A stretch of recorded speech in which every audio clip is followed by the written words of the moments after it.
Hello, everyone. Hope you can hear me just fine. Let me know in the I can't chat. hear anybody. Amazing. You can hear now, yes. I'm doing really Hello, well Andy. today. I can hear Andy, but I can't see him because of the massive microphone. Oh, His face. looks like a nice mustache. Andy, can you not hear us? No, sorry, guys. Oh, man. We can hear you though. I'm just gonna, let him sort Just out. keep his going, audio. and I'll just keep trying to get the sound working. Guessing when Okay. we're talking. Yeah. Right. So we have here Andy Sandham, who was one of the level designers and also the writers for Tomb Raider 4.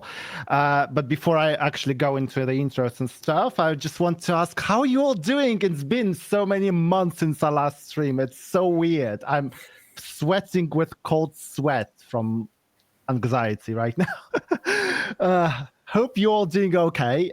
So today's very special stream. We're playing Tomb Raider 4 Remastered with a few people who actually worked on the original Tomb Raider 4. Peter Connolly, who was the composer and sound effects designer, will join us a bit later. But for now, we have Rich Morton, who will introduce himself. Hi, Rich. What did you do? Hello. I was a level designer and also helped Andy, develop the story and things like that. So yeah, my main sort of levels on Tomb Raider 4 were the first two Cambodia levels, Tomb of Set, and some of the other main levels in Egypt. I'm trying to remember what I actually did now. I did the train level, I did the Jeep levels. It's just trying to remember the actual level names, but yeah, I did a fair few. We're going to play them all. So, Cool. I can hear now.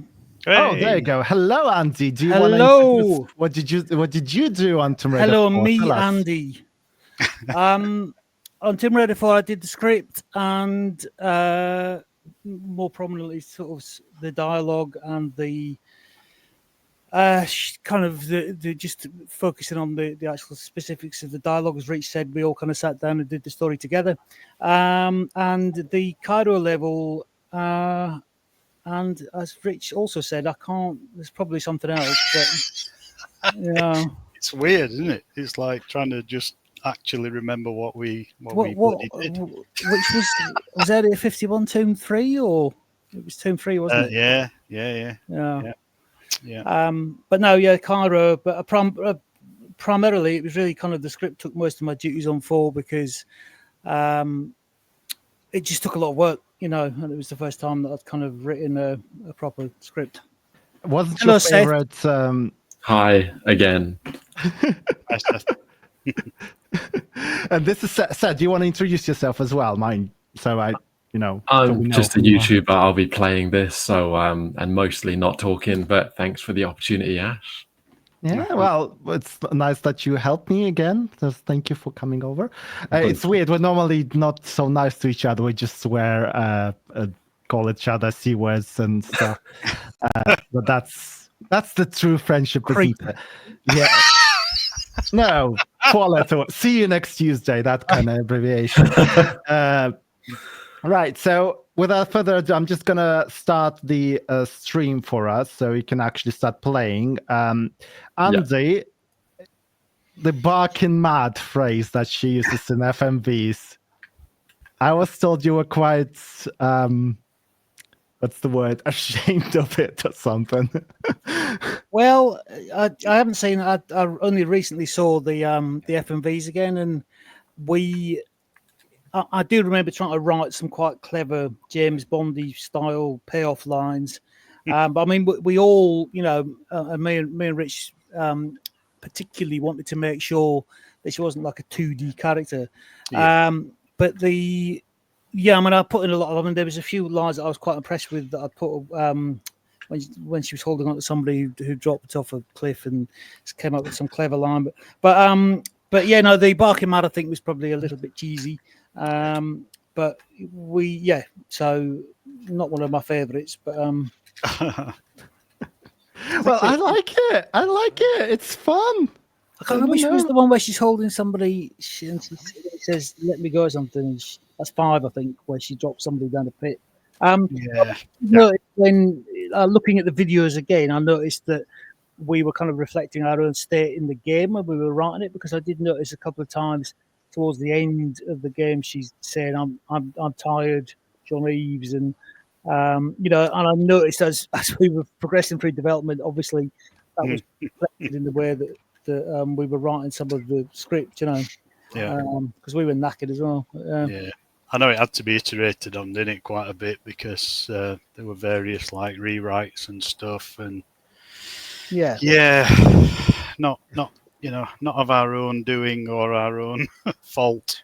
Well, it went out to Hope, didn't it? But I mean, that all of the stuff that came back from Hope was mostly discounted because it was nonsense. But I mean, that is slightly unfair, because none of us can actually remember which. We do remember the bits we cut out, which were absolutely bloody awful, and we used to go around the office shouting them at each other. Look at that cutscene there; that's nice, isn't it? Look at that. Well, not cutscene. You can see the before and after, basically, because they did include the original, and you can still play the. Jesus, you can switch between the modes of original and obviously remasters. And I just want to once again to reiterate that the development team of this is Saber Interactive, not Aspire, not Crystal Dynamics. It's Saber Interactive, and the entire team are fan-led. I've been involved in these 3 games, 4, 5, and 6, for a few months, and it was the best time of my life, I must say. And they were so passionate, and they were pushed to their limits, but they done an incredible job. But I just wanted to say that I really hope they done you guys proud, Andy and Rich, and Rich go first. I mean, not having played them yet myself, but looking at videos online and things like that, I think in general it's looking really good. It's quite nice how the textures have been upscaled, and I suppose it's like a fine line of how much you enhance something to sort of call it a remaster or like a reimagining, like with Tomb Raider 10th anniversary, which I was heavily involved in. That it was we went down a slightly different path. We made it a lot less block-based. We changed the control system of Lara, and we were doing a different sort of thing with that. But this is like, I suppose, paying more homage to the original, and keeping everything faithful. Yeah, no, I played I played some of the 2 games, as you've seen on my videos. Subscribe. Feel free to drop your link to your YouTube channel, please do. Have you not seen my stepson made a subscribe to Unreal? It's probably too small to see, but anyway. You know what? Let's see. Wait, hold on. Let's do that. There you go. See it, well, it's back to front, isn't it? Oh no, it's not. Look there. Whoa! Grab it off the wall. Grab it. If you want to drop the link in the private chat, and I'll post it for people to for everyone else. Seems to be falling off as well. But I thought they'd done an amazing job. Yeah, I mean the Chronicles, particularly because I played 3. I didn't play 4 because my actual levels on 4 I wasn't keen on. But I don't know why I'm sitting here really. But 5, I played 5 and they did a beautiful job, the lighting and the and all the effects on the gallows, the island levels. I really love them, and I thought they're a great job. So thank you. I did realise, because I think I was getting some messages in the videos that it was Saber. Yeah, it was Saber. Because you could tell it was a labour of love. Because if Crystal Dynamics had done it, it probably would have all just been brown in 12 pixels by 12 pixels. So, anyway. Oh, Hansi, I just absolutely love you. It's great. Cheers. In other dysfunctional news, I'll be blacklisted one more time. No, not really. Yeah, it was actually, Andy. If you play the Chronicles, if you play the Russian submarine level, there is a poster with in Cyrillic and Russian language, and you can use Google Translate with a camera to translate it. And it's a cleaning rota on the submarine, and I am one of the cleaners on Tuesdays and Thursdays.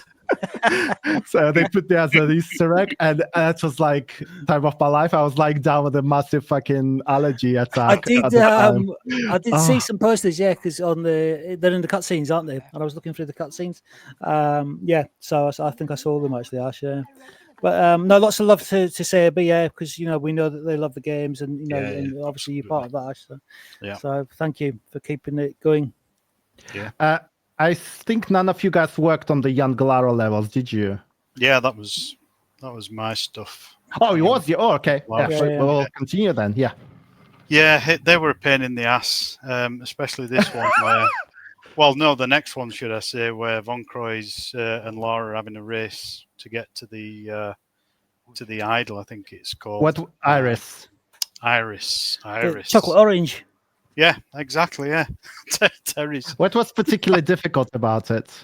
Because Von Croy kept breaking, and me and Tom, I haven't got any hair, but if I had, it would have been pulled out and all over the floor because his Tom would have eaten it. Yeah, I think he did actually. That's why he's got loads of hair. He ate my hair, but it was just ridiculous. We'd fix it. We'd play it for 8 hours, and then it'd get to like 3 a.m., and then it'd just suddenly break again. And and we had a similar issue with the guide in the Tomb of Seth, or Set, however you pronounce it. Because it was using the same code, so we'd have it all working. It would be amazing, and then suddenly it'd break. Horrible. You can tell it's my dialogue because I noticed I've nicked half of the lines out of movies. And now for the last is out of Highlander. I think we're sneaking a few cinematic references. Well, in fact, in my level, I've actually got the Reservoir Dogs garage in the level. But anyway, yeah, really, why not, mate? Yeah, we were just fanboys of all that, weren't we? Absolutely. Reservoir Dogs, yeah. We loved it. Yeah, you did it in a way that made it cool, though. It wasn't cheesy, It fit, and with previous iterations of the script and the dialogue, it wasn't cool, as we well know. Well, no, I mean we did the first. I mean, I remember, I did the first draft, which took bloody ages. And it was then that I was slightly nervous about writing a script for a multi-million-pound game.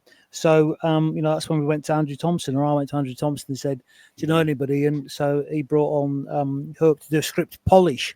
So I'd written the script, and we'd kind of worked together. All of us had worked together on the plot.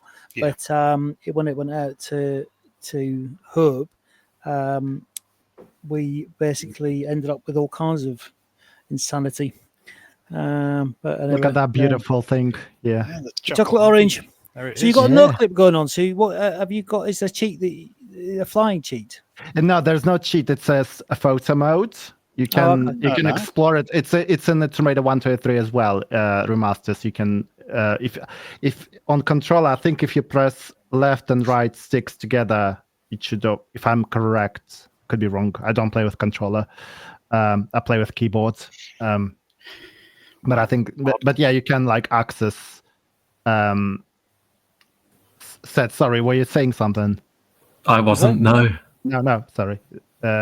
If you do, turn on your camera so I know if you want to talk. Otherwise, I am removing you because you have like just an avatar. If you know what I'm trying to say. Yeah. Otherwise, we can't hear you. So as soon as you turn on camera, I know you want to talk. Just technical difficulties. There you go. Tomb Raider 4 does have one of the best stories. Twin Pistols 94 says that, and I do agree actually, because you actually nailed the dynamics of ancient Egypt in there.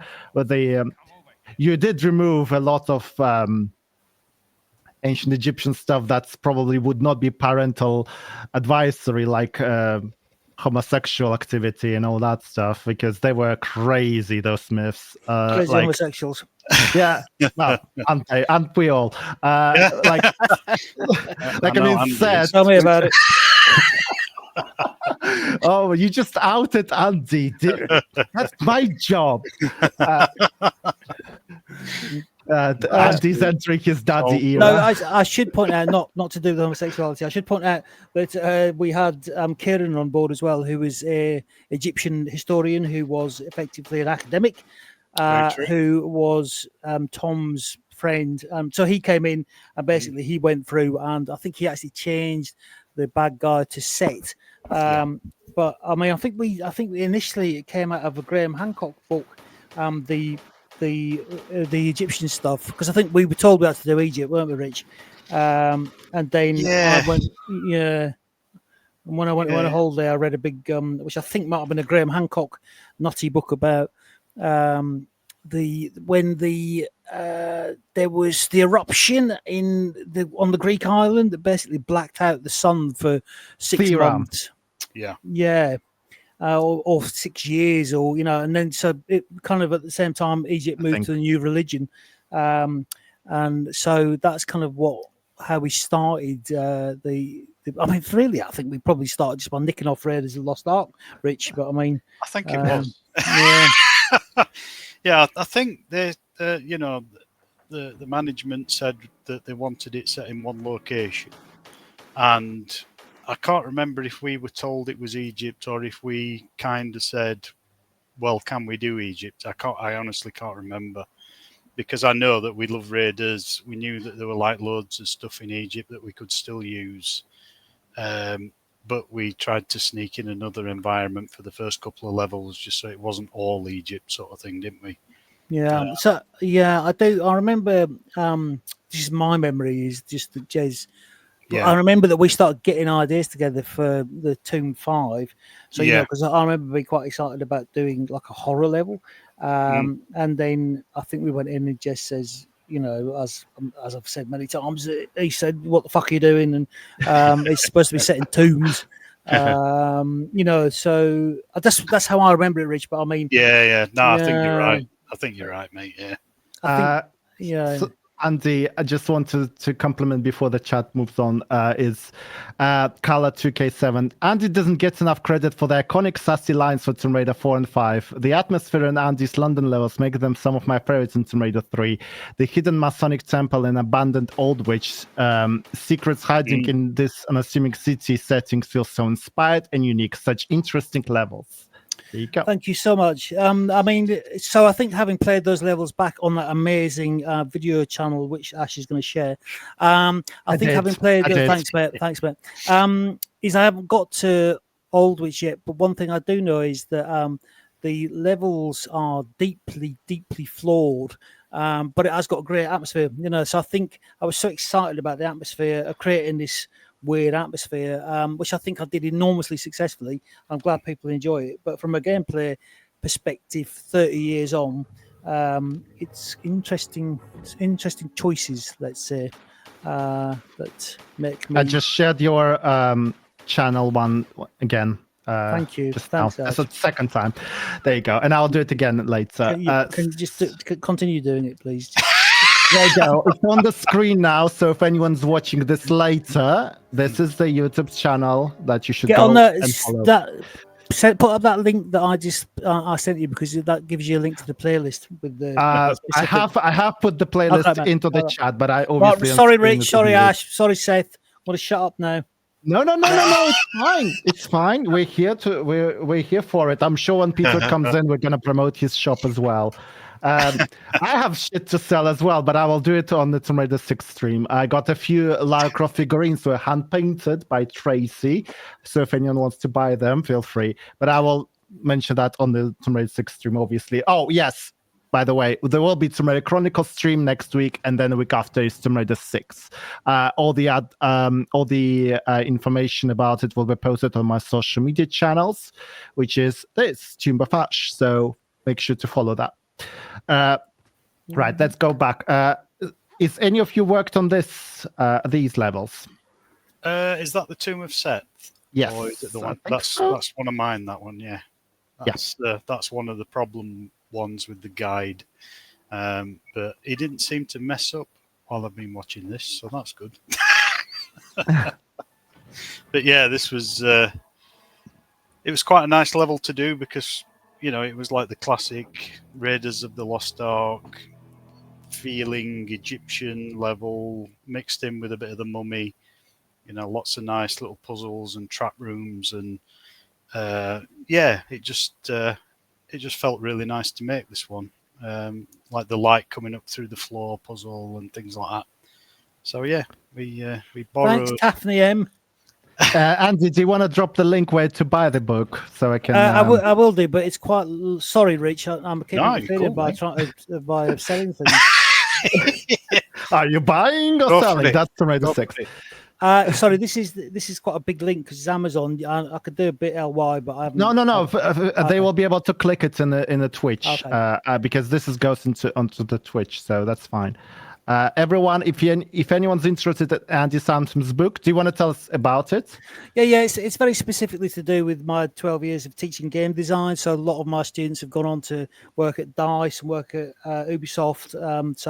A lot of very successful game design students. It's very game design specific, although it does have some humorous Tomb Raider anecdotes. Rich has just read it. So Yep.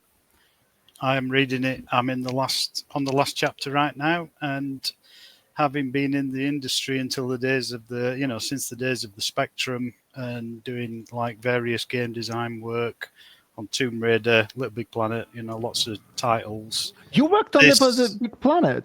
Yeah, I worked on the Vita version, PS Oh Vita. wow! I didn't know that.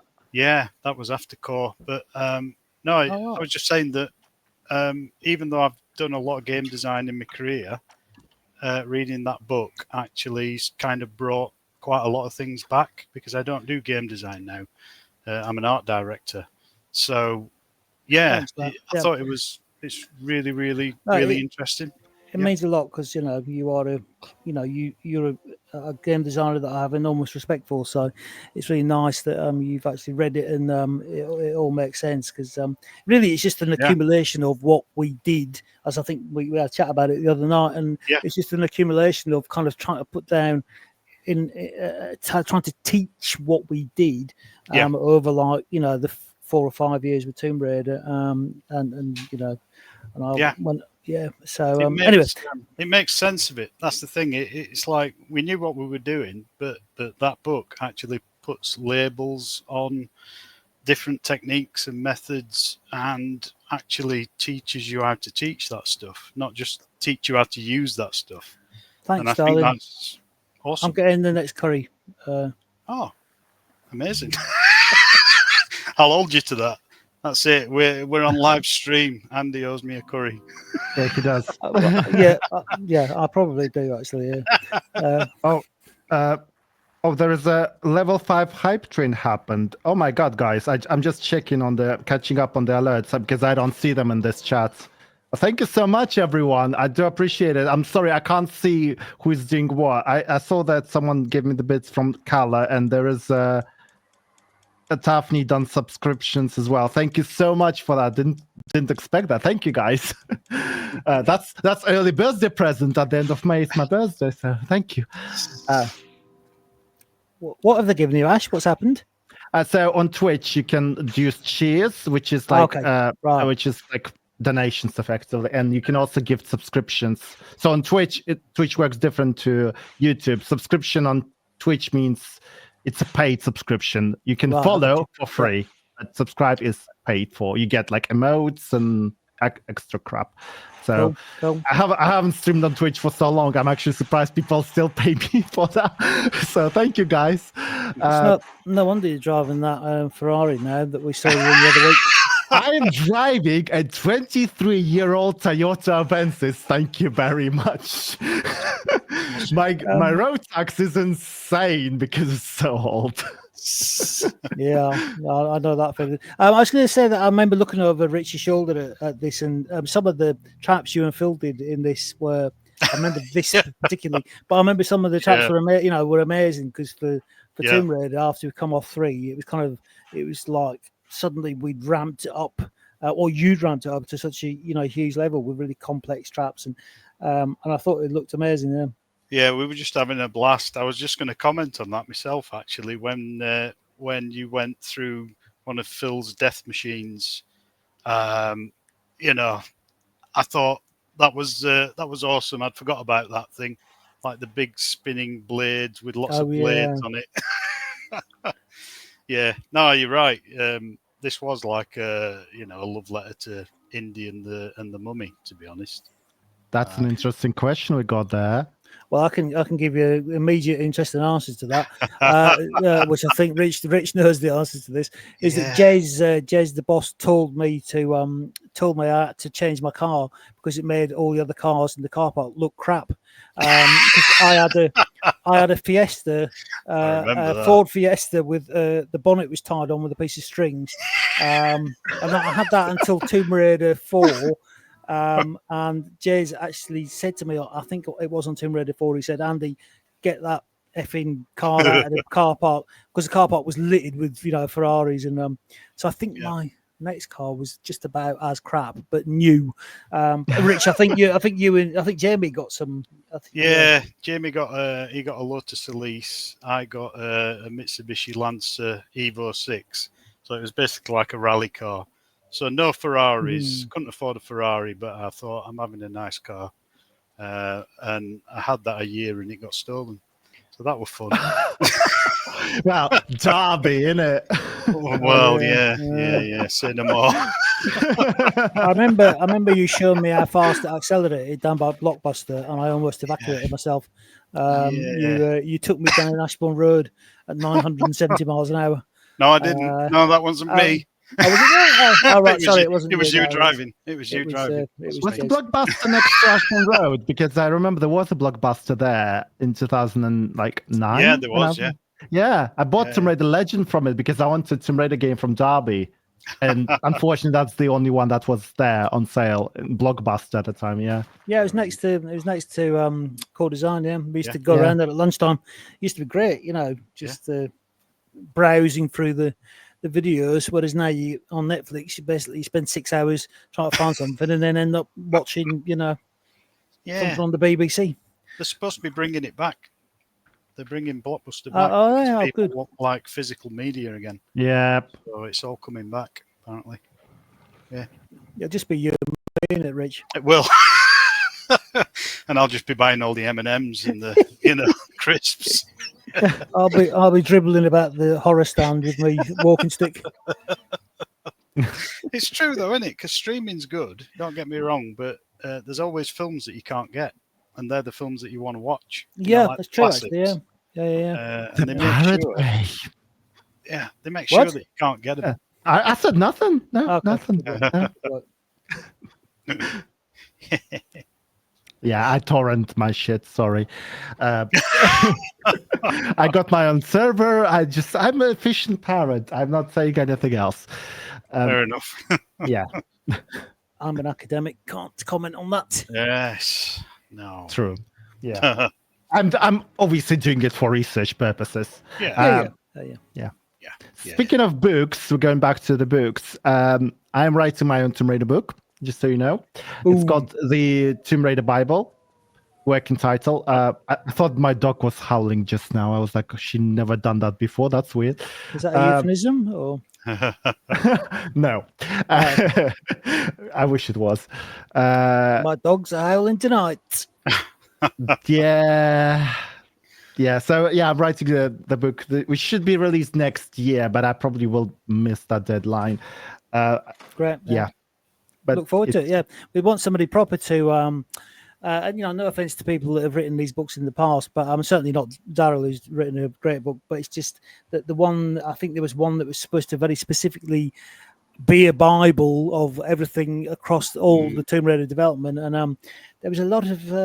I think we were squeezed in, weren't we? Reached to about chapter 1, and then the rest of it was Crystal Dynamics development, and I mean, That part of the history will not exist in my book. Thank you. Well, I'm doing up to and including anniversary edition and the end of core design, and then that's it. And I will include all the stuff that you guys sent to me, like documents, screenshots, early stuff. So it will be all in there, properly referenced.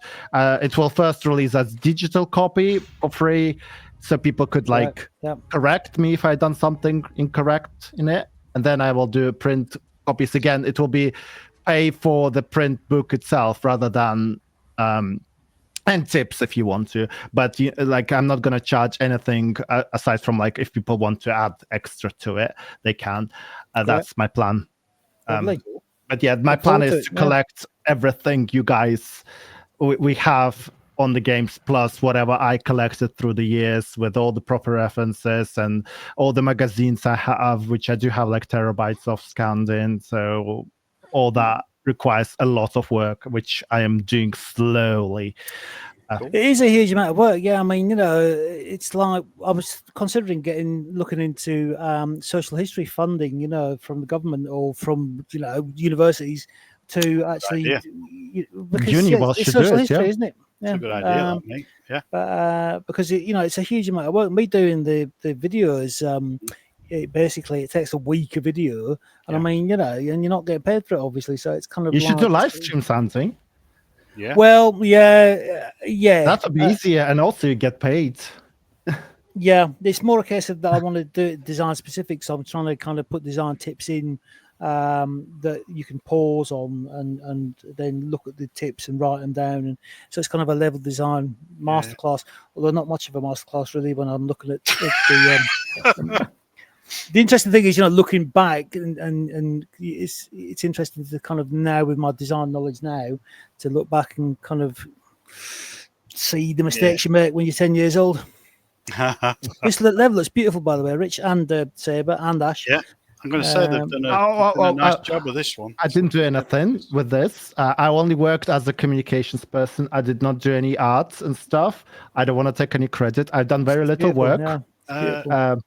This was the tumbler room, wasn't it? That rotates around depending on what you're doing. So you have to sort of make the room go in the right direction, the right rotation, so you can get out. I enjoyed doing this one. This was another one that made the programmers nervous.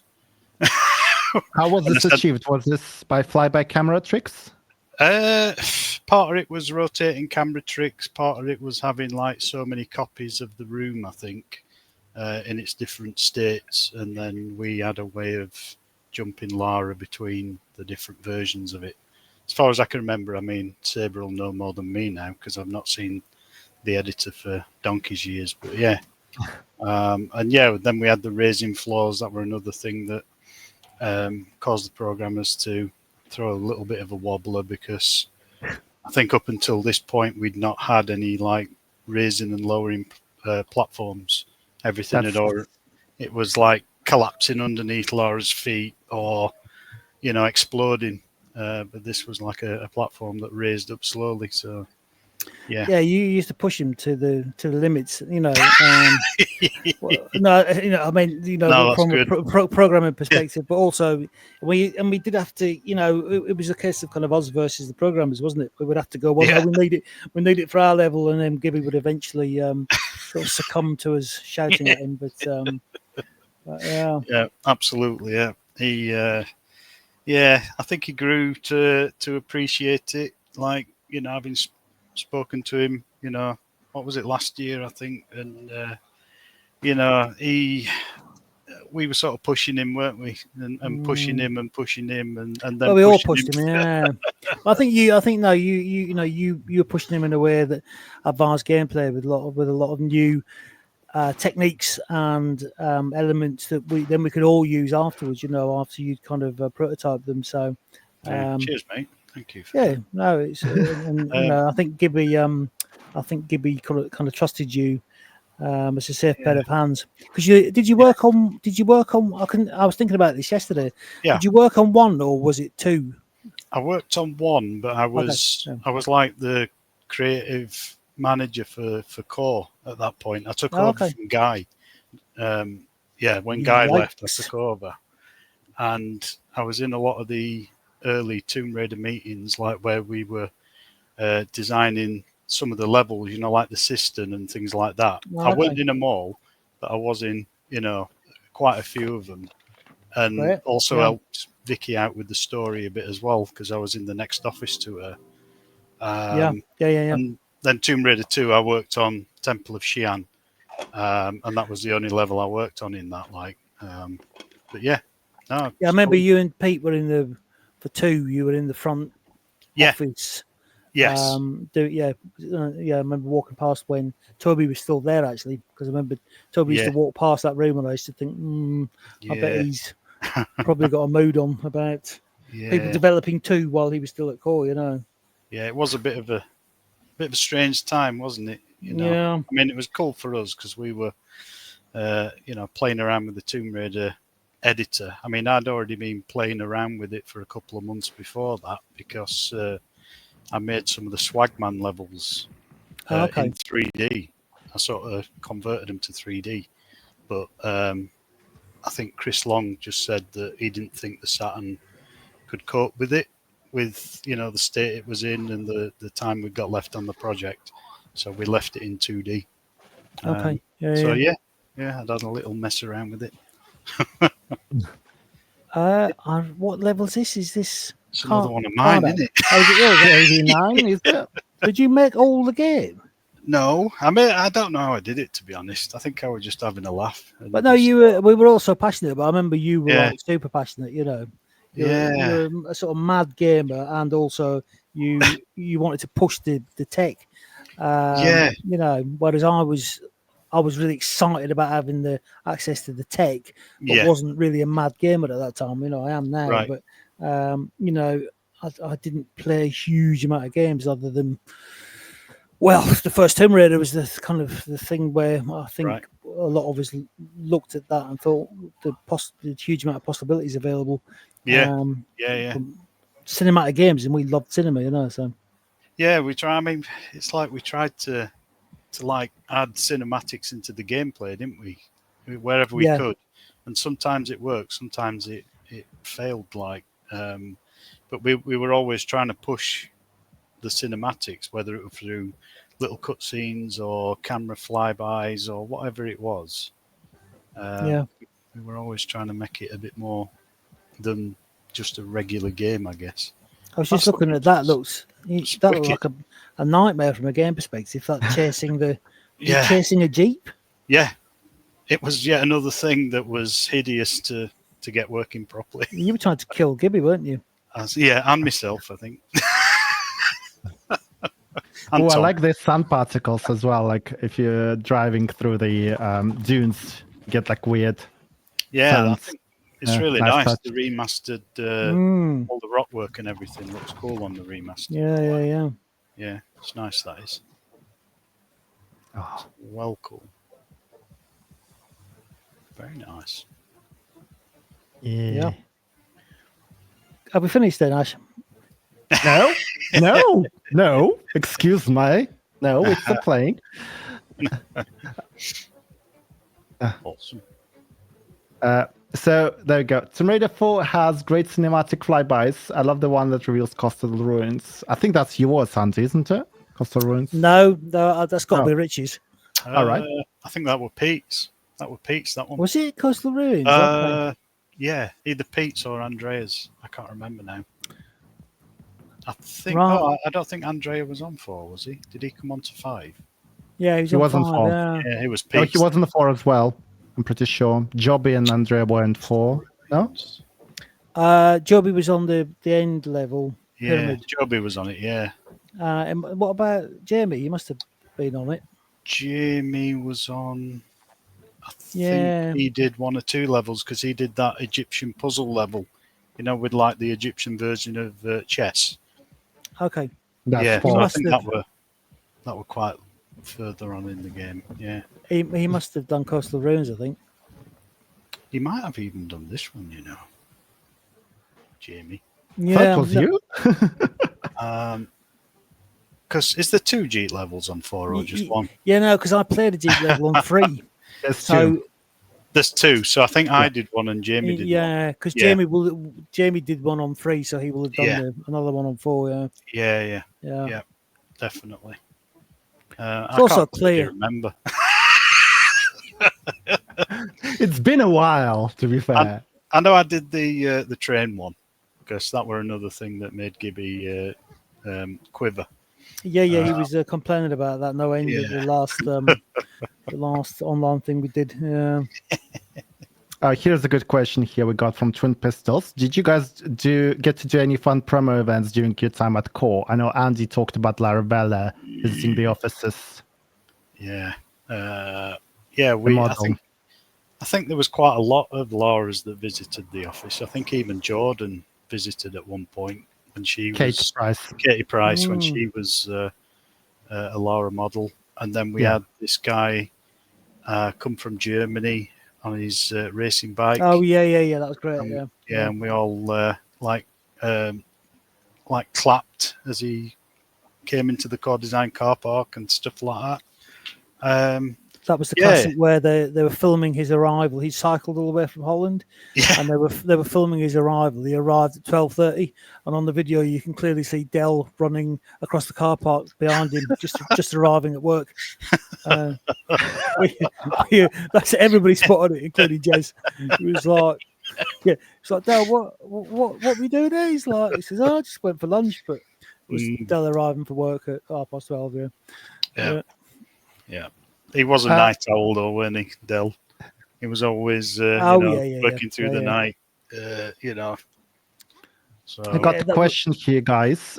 Sorry for interrupting because I think it was asked before, but would you guys try making, this is from Lion Cyber, would you guys try making any levels with fan-made editors like Tomb Editor?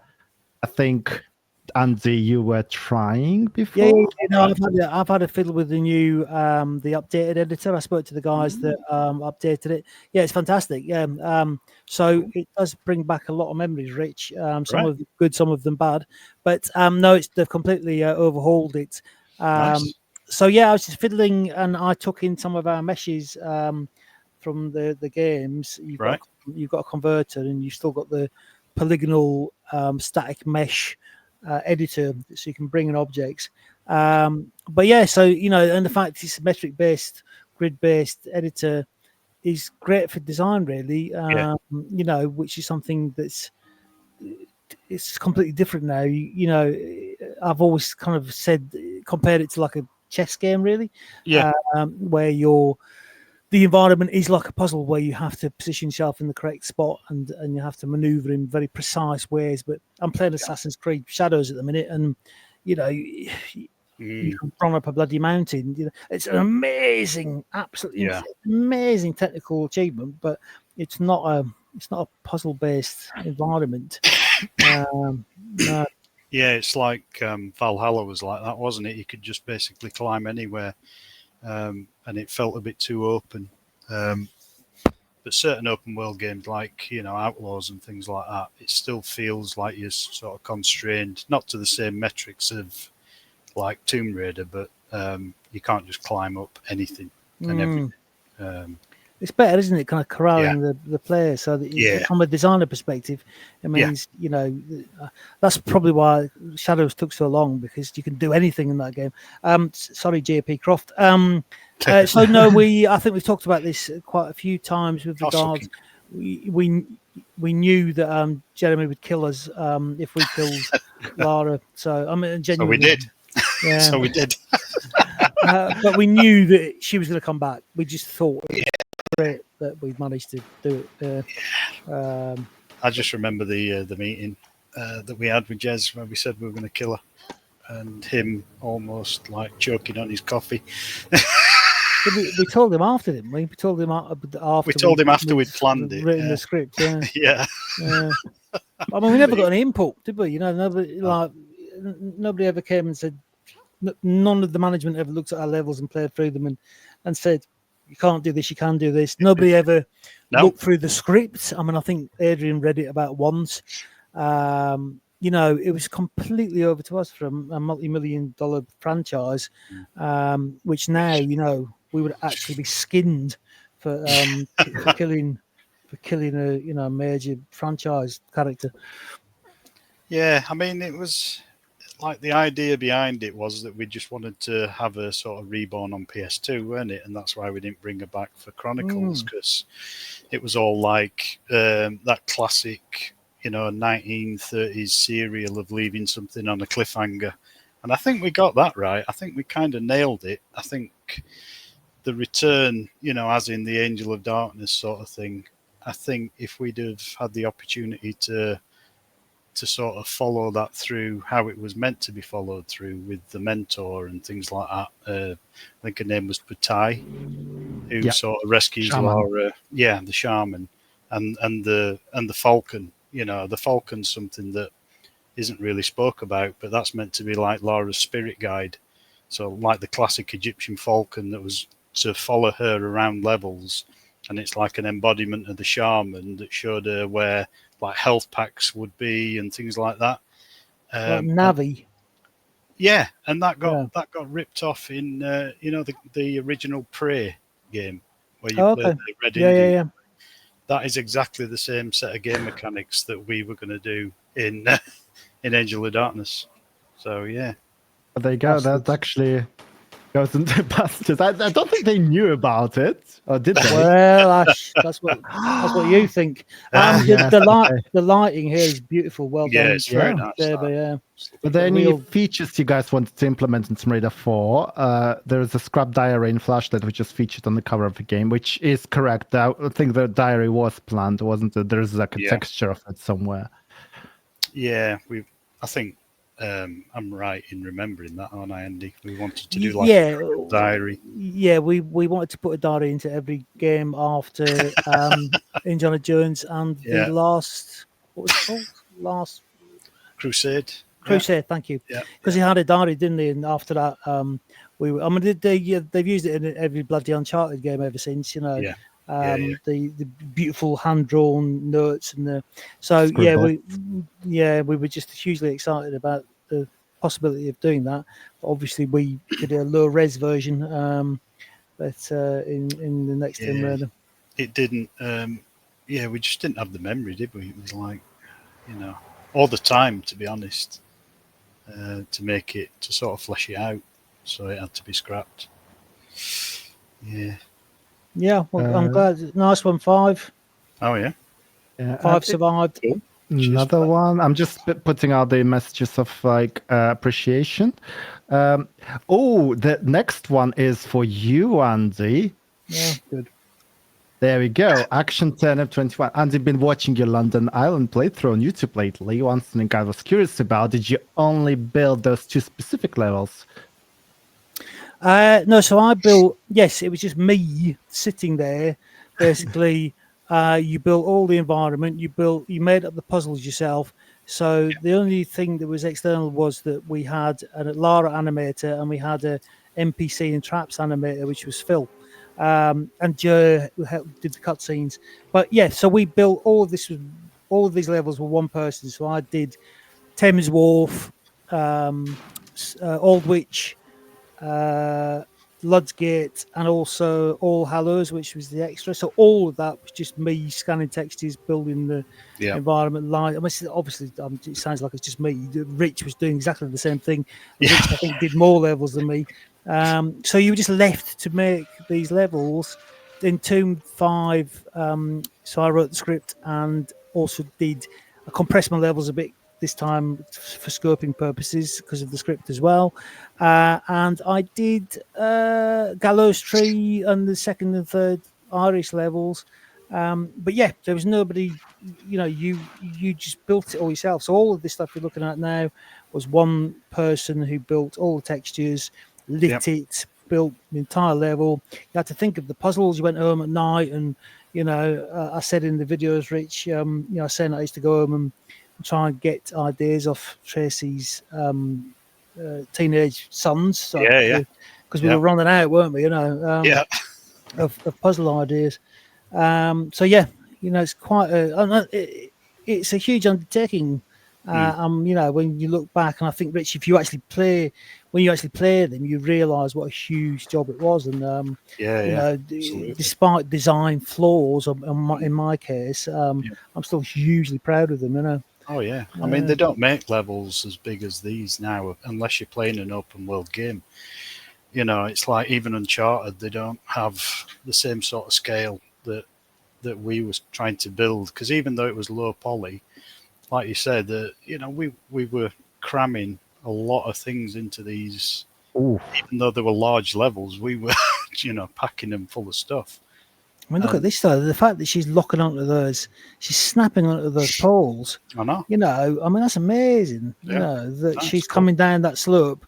You can jump and she'll snap onto that. And, you know, I think the actual moveset and the metrics are still absolutely astounding. And, you know, I think games are missing the trick not to be building this type of game still. Yeah. Because there's a market for it, you know. Oh, definitely. Yeah, absolutely. I know that's the answer to that. Actually, right. go on about the book. Yeah, go on. Andy's book, he mentions Dead Space, and Dead Space is like another game that has like lots of these sort of metrics, like controlled environments and puzzles and all that stuff, and it works really well. And like you said, I don't know, there's something more gamey about it. You're not just exploring a world. There's rules of the game that you learn and you adhere to. Yeah, it's controlled, isn't it? So, you know, you've got a set of rules, and you basically have, and you understand them, and then you've got to put all those separate moves and rules together to solve the puzzle, whether it be an environment, or whether it be a trap, or whether it be an actual puzzle. Yeah, absolutely. Yeah. Which is not to say that, you know, the new games aren't absolutely breathtaking, but I think that people are missing a trick with the fact that there's obviously still a market for these sort of very specific grid-based games. Yeah, definitely. I'm not going to make one. Well, I'll tell you something. I wouldn't mind messing around with the new version of Tomb Raider editor. And it's beautiful, Rich. Yeah. I wouldn't mind having a go at that. If somebody can get me a link to that, I'll have a play. I've got it on my desktop somewhere, actually. Cool. So let's talk about your trips to Egypt. Did you have any? No. Rich enjoyed. Rich went away. Didn't tell us about it. Yeah, I went to Egypt and stayed there for 3 months. No, I didn't. I didn't go to Egypt. Egyptian cafe down the road. Yeah, Derby. Yeah. I think the press gang had like some sort of opening Tomb Raider event party in Egypt, didn't they? They all got to. Yeah, we didn't find out about that until, I don't know whether they kept that from us for quite a while, because I remember being quite bitter, you know, and I didn't expect to be flown out to bloody Egypt, but it was just the fact that suddenly we found out all these journos had had this first class trip out to Egypt, and it's like we're stuck in a little sweaty room, you know, drinking Lara's Aid and eating, you know, donuts, 12 hours a day. Yeah, I think that was it, wasn't it? We were just in the middle of development or coming towards end, and there was absolutely no chance that we were going to be going to Egypt unless we were in the game. But I do remember that we were supposed to go to Egypt to take photos, and one of the things that had happened was that there'd recently been a terrorist attack which scared the living daylights out of us. But it was also actually came down to the fact that the inoculations, is that what you call them? Yeah. They would take like 4 weeks to take effect, and we didn't have 4 weeks to spare. To not be developing the game, so we had to just get on with the game instead of going to Egypt. So you went to British Museum instead. Well, it was Egypt Street, I think it's called. Is it, or Museum Street, or the street outside the British Museum? It's just packed with really interesting bookshops, and that was the closest we got. There's a compliment for you all. Oh yeah. Cool. Thanks, mate. Oh yeah, cheers for that. Thank you. Glad you like them. Yeah. And another one for you, Auntie. Thank you, this magician. I also recently broke into bits on my own level I wasn't supposed to. And I managed to exploit my own level, which check out the exciting videos if you'd like more on that. I think, did you not break into parts of London that you weren't meant to go into? Like Well, in, I could see in real life. Oh yeah, I forgot the real life bits. We all did that, didn't we, that night? Yeah. Jesus. They put us up in a hotel down there, but Yeah. I think they managed 2 nights. Yeah. But that's where you got the photos, I think, Ash, with us sitting on the Egyptian Alexandria. Yeah. maybe, Yeah, I have it somewhere on my website. Yeah, actually, I'm just about to post a link to my Twitter, where you can find the postcard that you guys received. I'm not gonna show it here, but I can read what it says on it. Why don't you see where give Lara a rest? Tomb Raider 4 is cluttered, repetitive, tedious, monotonous, and just plain crap. You picked at the first game. You effing jerks. 2 and 3 were effing crap. No more Lara. Rewrite the first game. You smug yappy T-words. Everybody's entitled to their opinion. And then at the bottom, even if show it's wrong. Tomb Raider 4 up your ass. How old were you, Ash, when that postcard was sent again? This was sent. Oh, it says 10th of August. And where did it come from? Let's find out whether it was you. It's Glasgow. Oh, okay. It was sent from Glasgow. I was not in UK. I was probably about 9, and I could not speak English back then, so that was not me. But it's alleged that it was you, actually, Andy, who sent it. It has been alleged Andy. many times. It wasn't you. me. But Sounds I like you, think it was. I think it was Paul. Who's the tester guy again? Paul Field. Paul Field. I think it's Paul Field. Yeah. Yeah. I think Did you get free Lara's Aid? Oh God, yeah. Did we get free Lara's Aid? We did actually, yeah. Yeah, did. crates of it. We had special bottles, didn't we, in the office and everything. That's your dog, Ash. Oh, yeah. 1 second. Sorry. Give me 1 second. Now we can give out all the actual secret information about Tomb Raider while Ash isn't listening. Yeah. There Oh, she you is. Hello, mate. Yeah. Little girl. I don't know where my dog is actually. I need to check in a minute. Yeah, she's a big girl now, isn't she? Come here. Come on. Say hello. Say hello. Hello, Andy. Oh, She is big as well. yeah. She was only 2 months old when I started streaming. She was on like tiny little puppy. Look at her now. What's she 4 called? years old. Ella. Ella. Ella. Yeah, Bella. Ella. Ella. She's got headphones. What breed is she? She's German Shepherd. Yeah, short-haired German Shepherd. Yeah, Yeah. Beautiful. lovely. Beautiful. Okay, you can go now. That's, You can stay here if you want. I'm going to get my pebbles out in a minute, Go on. so to speak. Oh. It's the name of my dog. So to speak. Good grief. Jer's got a dog that's the same as your short-haired German Shepherd as well. Oh, who? Sorry. Jer O'Carroll, the guy. All right. who Yeah. Some of the modelling and animation on this. I think he actually did the vehicles and the animation for the vehicles as well, Jer. Oh, right. Okay. I was just Yeah. looking at this magician's question. So we didn't decide. I don't know. You might know differently, Rich. But I thought it was the management that decided to give away the editor. No, I think it was us, mate. I think Was the it? management didn't want to do that. They didn't want to give it away. And we were like, I think we should give it away because, we didn't think we were going to need it anymore because we were moving to PS2. But unfortunately, like the PS2 version of the editor wasn't in any state to be given to anybody, to be honest. It was like started from scratch, and we weren't using a grid-based system, so it was quite tricky to work with. But we did what we could basically. Yeah. So yeah, I think it was. I think you might have. I reckon you probably did that to try and force them to move us onto PS2. You probably did it so that they felt as if everything had been done on the Yeah. PS1. You know, I'm thinking from your perspective, Rich, because I know that you were one of the major guys who wanted to get us straight onto the PS2.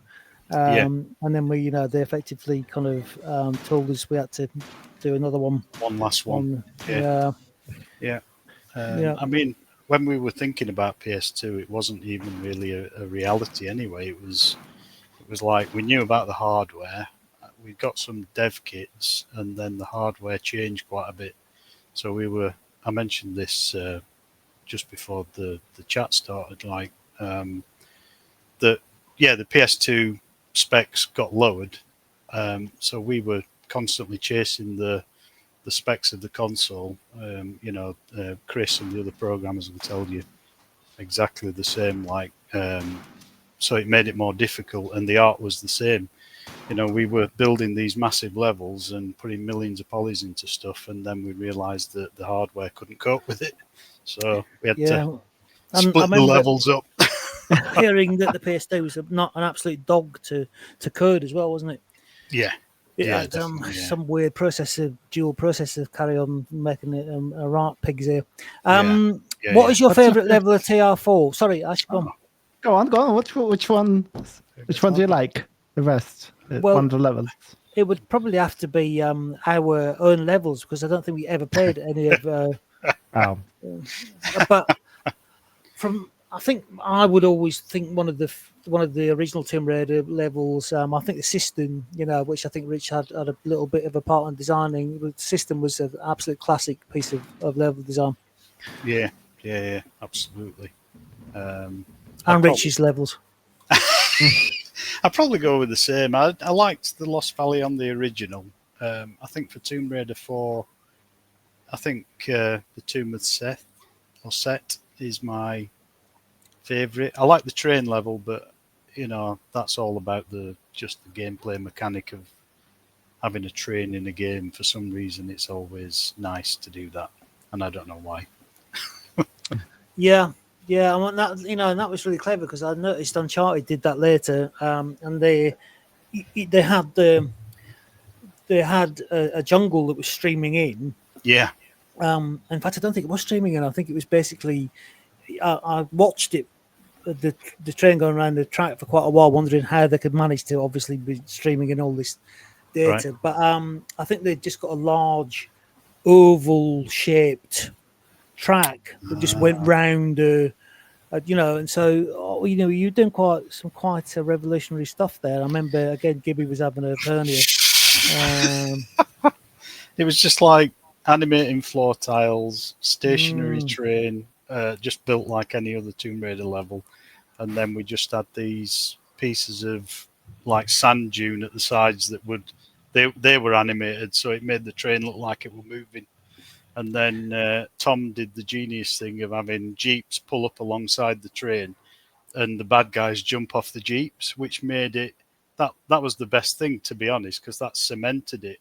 It really did trick you into thinking you were on this moving train because of the baddies jumping off.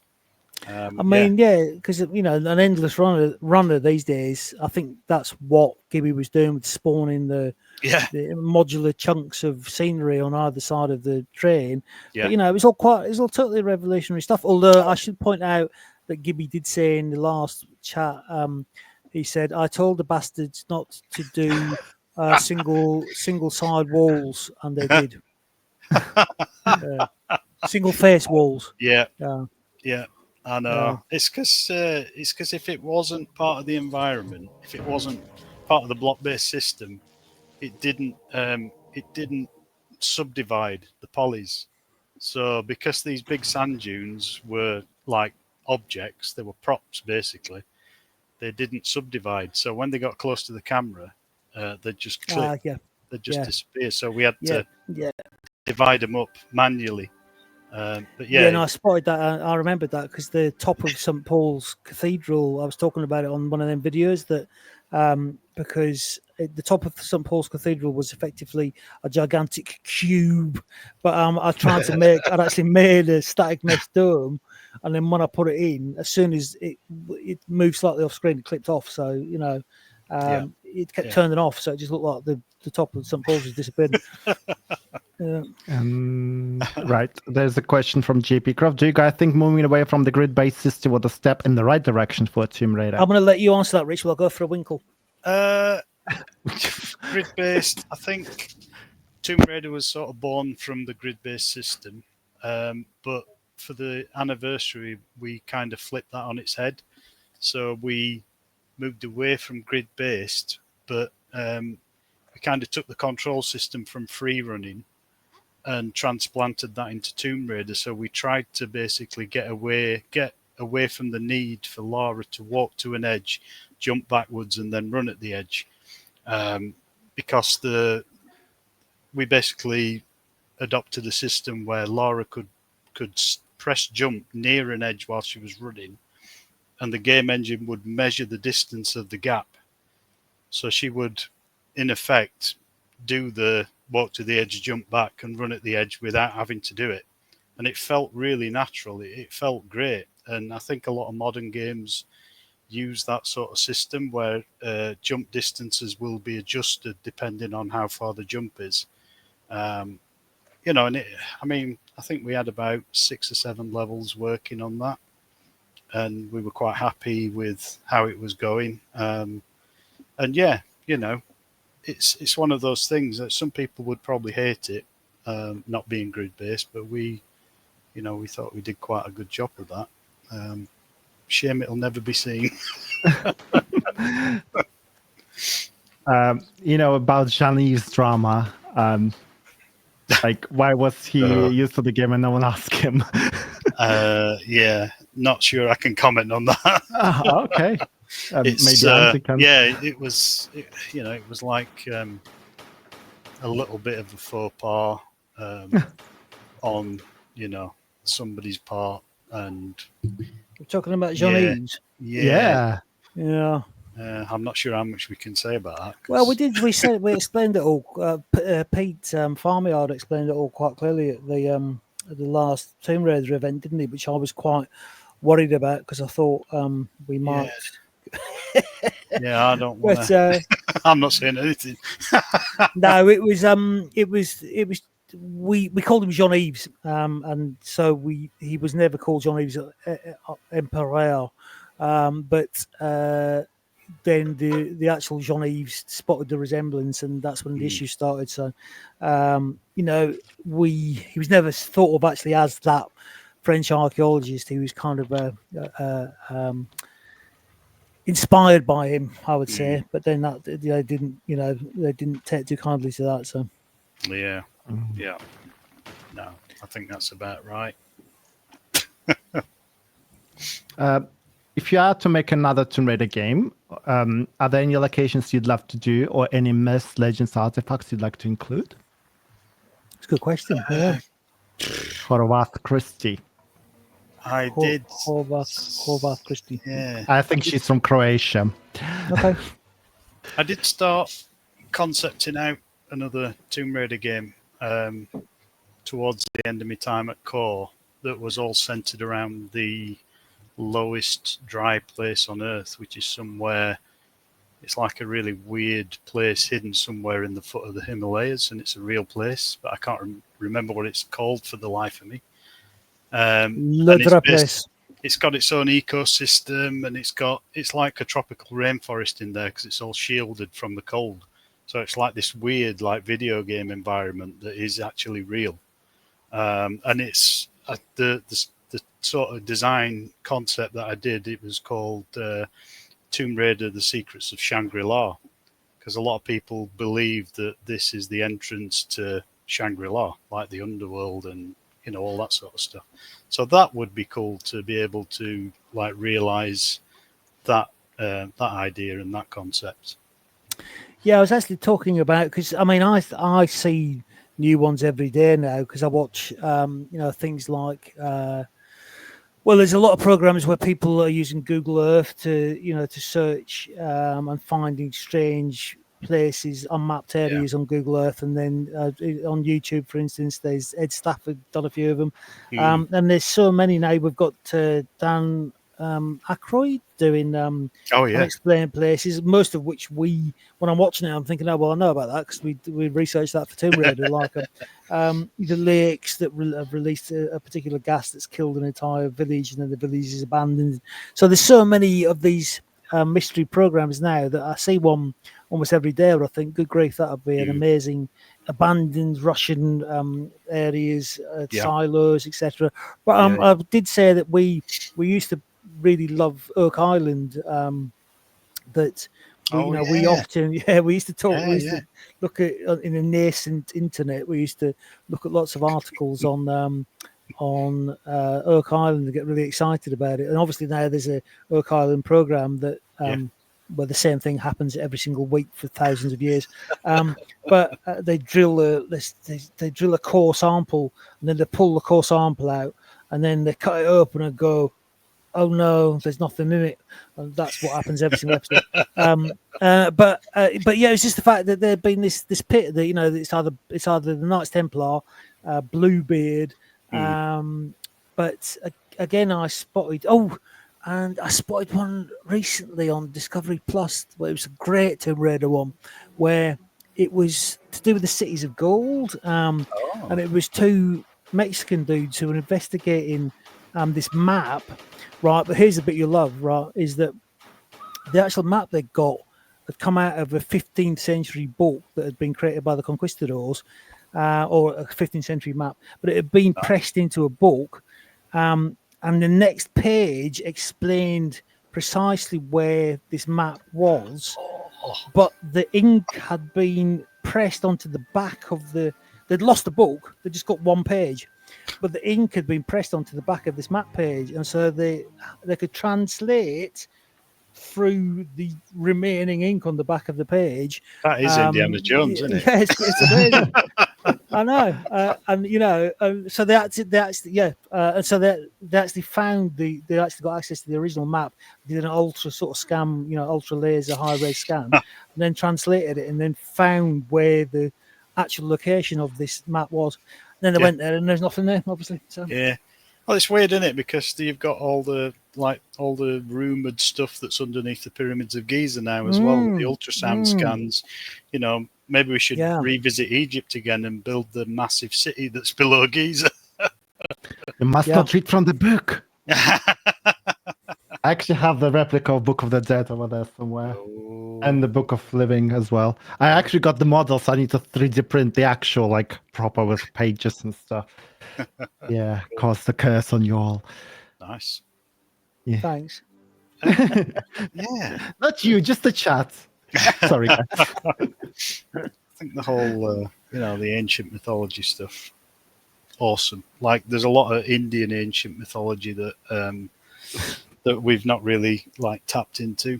Like the fact that a lot of ancient Indian civilizations are 5,000 years older than the oldest Egyptian civilization and things like that.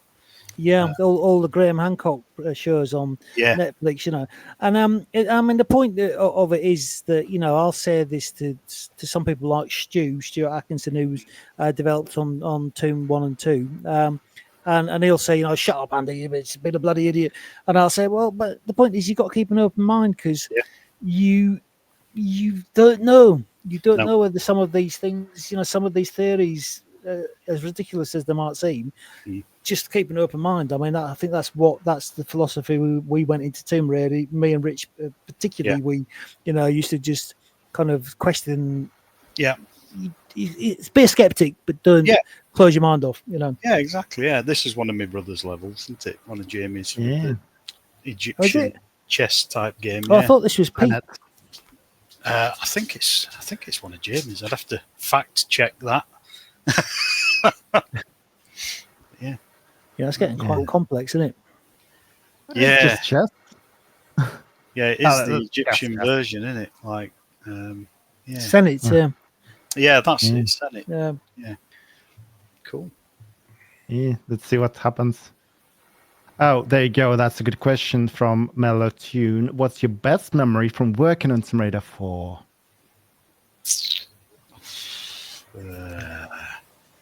Don't know. I'm very old. I'm 52 now. You know, I mean, that's like, That's finishing nothing. was That's always like good. daddy days in gay community. Like, you know, you could go to the DILF night in a local club. I'll take you if you want. Just tell your wife. yeah. I mean, I always remember finishing, and not that nasty where I'm going, oh god, it was great. But it's just that whenever we finished, and it went off to the Gold Master with Troy, that you would sit, and we'd be in the office for 2 days solid, just sitting slumped over our, but actually literally asleep on our keyboards for 2 days waiting, and then Troy come through, and we do, and you dread it because he'd go, right, we've got a stopper on level blah blah. We need to, and then we'd all help each other out. But if it wasn't on your level, it was better because obviously then you could help instead of having to sort of manage the fix. But and then you do that for 2 days, and then you walk out of the office, and that the game was going out and being shipped, and you got to the pub, obviously. And then I remember being in the pub after Tomb 5, I think, where I could hardly see or open my eyes, but I was still feeding a pint into my face. It was that though, wasn't it? It was the team, like the team, like the people around you got you through that. And I know a lot of the stoppers were caused by my levels because they were not designed to work in the Tomb Raider engine. So it'd either be the guide, Von Croy, that gets stuck at a door that wouldn't open unless he opened it. And he was just standing there going, I'm not opening it. Or, some other crazy bug. But, it wouldn't, if you hadn't have pushed it, Rich, then we would, it wouldn't have been such a massive hit, and the fans wouldn't still love it because you were always pushing the engine. Where the rest of us were to a degree, and genuinely, I think the rest of us are quite happy to kind of sit back and use what was there, but you were always trying to push it. And Jamie as well a little bit. I think Jamie loved puzzles, didn't he? Jamie was very much to do with making puzzles. He was there was quite a lot of puzzles that were like unique to Tomb 4, weren't they, as well? Like, I know we had like the set of puzzles that were, based on Lara's movements, but then there were a lot of level-based puzzles like this stuff where people were just trying to think, what can we do that isn't a block that you just push on top of another block? It was like that sort of thing. We were trying to move away from that as much as we could, weren't we? I think I mentioned this actual level in the book with regards the fact that we often thought of, often puzzles we used to slow down the pace of the level, and to make, you had to make a level kind of a certain amount of time, didn't you? There was never any rules, but you just felt instinctively a level had to be quite chunky, so if you could just walk straight through it, so puzzles were really useful for slowing down the pace of the player just rushing through your level.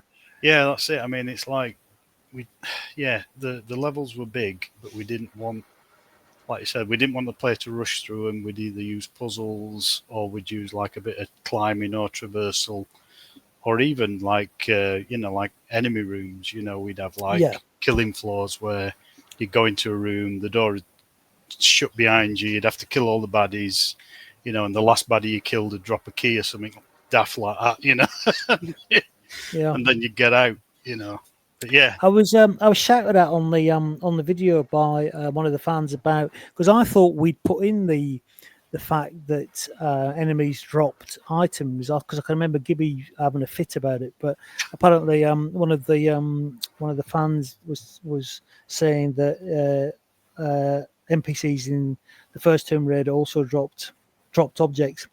I thought we'd invented it. Yeah, I think they did. Yeah.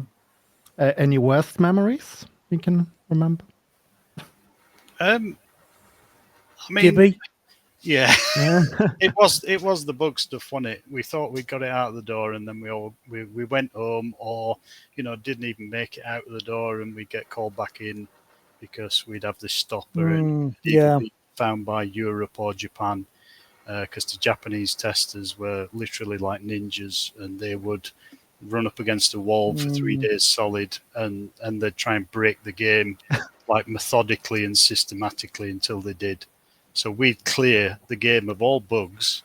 It'd go to Japan, and then we'd suddenly have 2,000 bugs. Oh God, yeah, I remember. Yeah, Big list. yeah. Remember, Troy would bring it in, and it was all on paper. So he got this massive document of bugs. It's really hard to understand as well because Yeah. there weren't.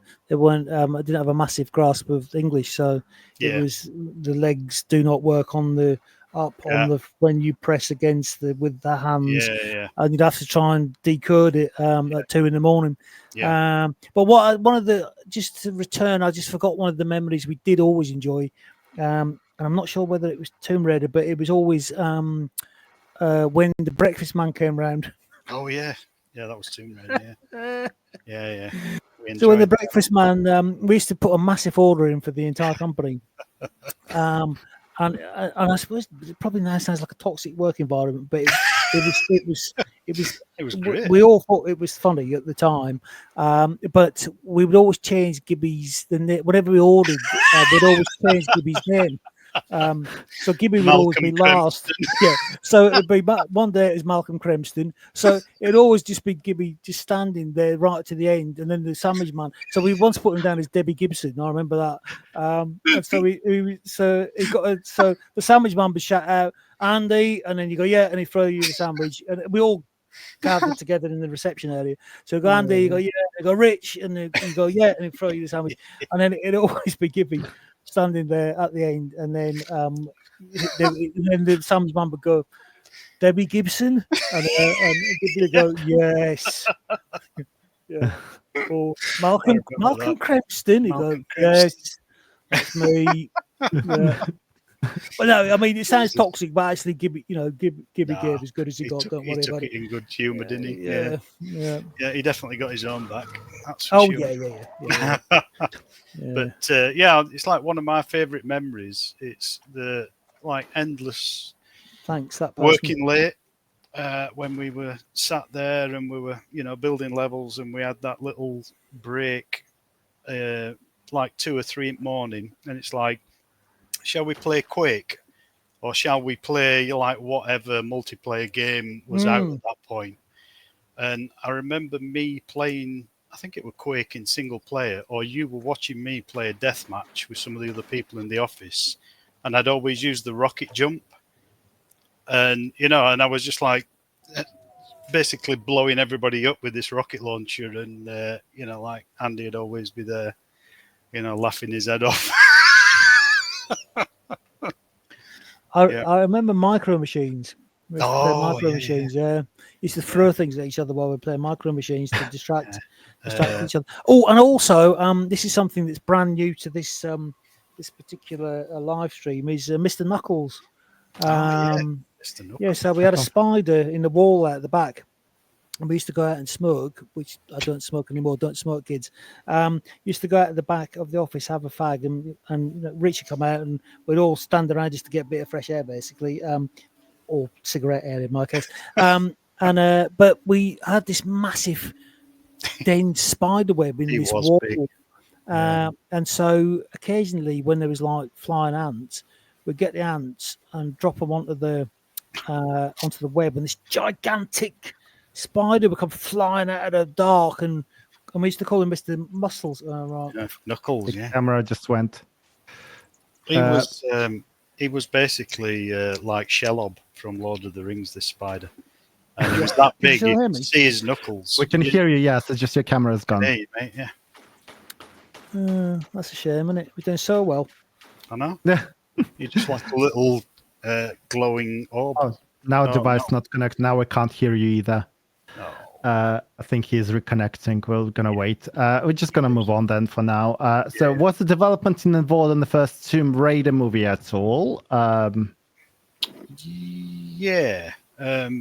We didn't go to any premieres. I think a couple of people might have been invited, but I'm not sure anybody went. But yeah, Jeremy shared the script of the first and second Tomb Raider movie with myself just to get my feedback. I don't know if he shared it with anybody else. I can't speak for other people, but just to critique it, and then he would take whatever we'd written down and feed it straight back to Lawrence Gordon and the production company. So yeah, it was pretty interesting to see that sort of side of it. But I'm not sure how much I can actually say about that apart from what I just have. If you're interested, the early version of Tomb Raider 1, the film, the script should be available on my website somewhere. I have scanned it in. It was like early days. I think it's in Alexandria or something she's looking for. Can't remember. It's been it's like very first draft. Right. I think it was the second movie where they wanted to put aliens in it. I just said you can't put aliens in it, and then like obviously a decade later or however long it was, they put aliens in Indiana Jones. So. True. Yeah. Was making deadly traps something you enjoyed in a sadistic way, knowing players are going to fall for them? Yes, me and Phil and everybody else, Andy, everybody who were making their own levels. We did take some sort of sadistic pleasure in going to Phil and just saying, look, we need this horrible trap in this room. And sometimes we'd have ideas. Sometimes Phil would just make some hideous death machine and then we'd just put it in. And, it usually did the trick. They called him Dr. Evil or Dr. Death in the Lethal and Loaded. The film. Yeah. I think he did get that name, and deservedly so as well. What's Lethal and Loaded? That sounds exciting. That's a documentary about core design. It was released on DVD ages ago. You can watch it on YouTube. It's somewhere there.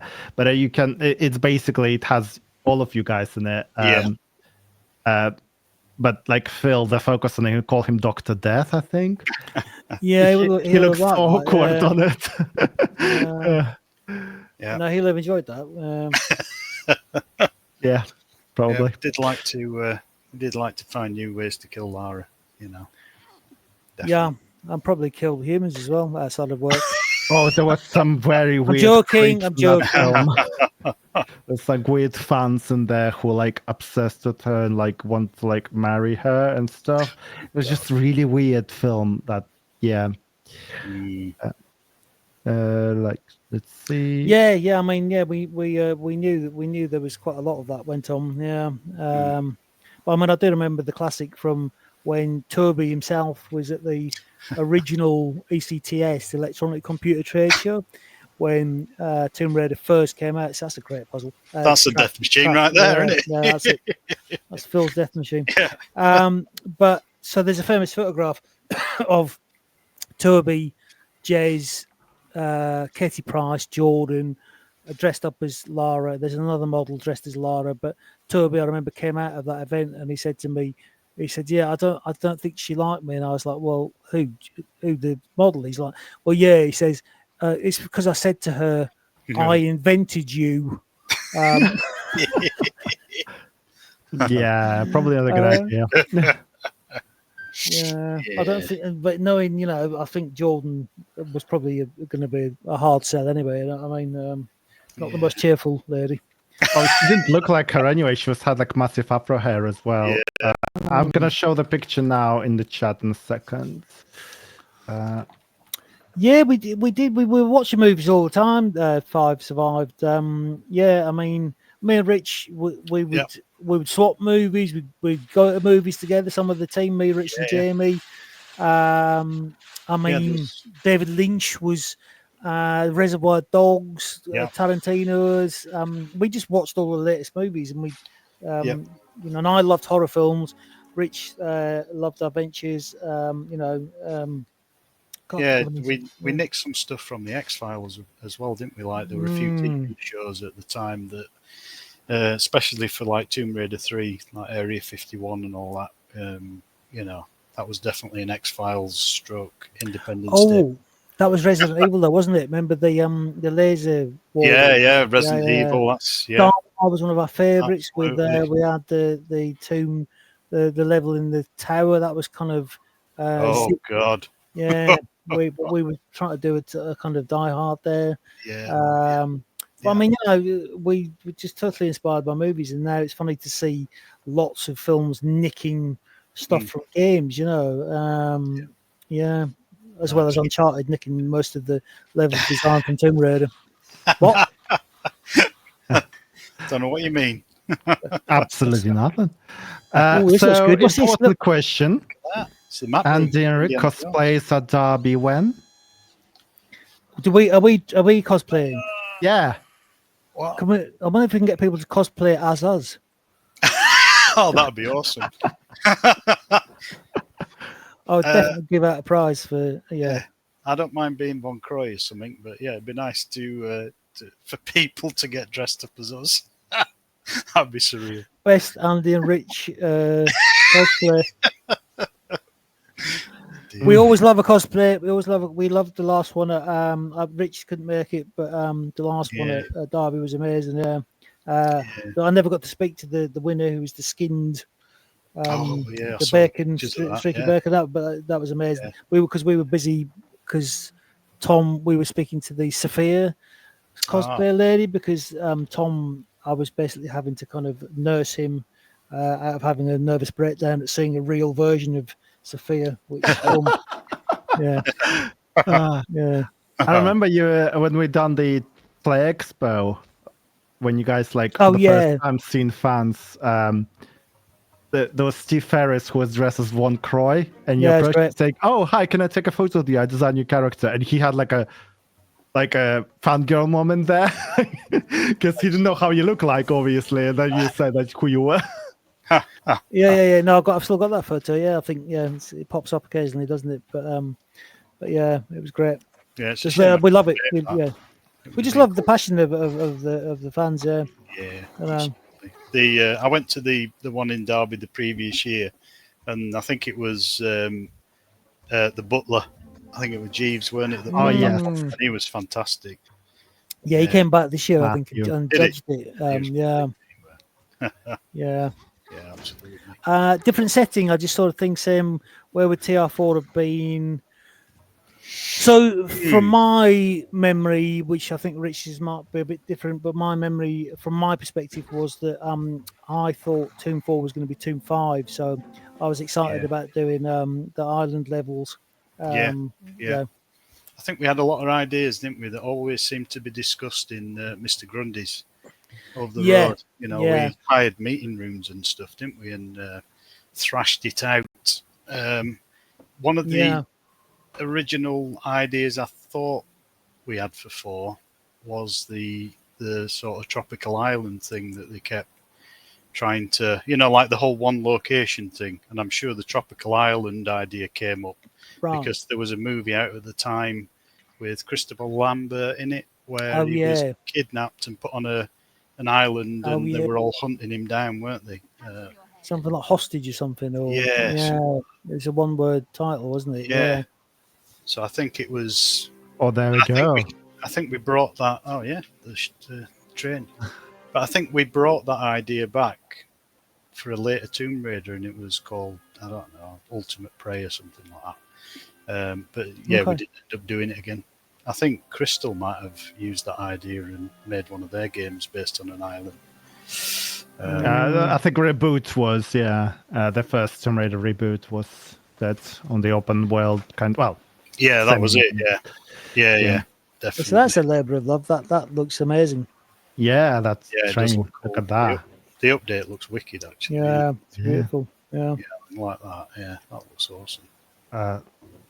How did the times come about? This is from the Game Breakers UK.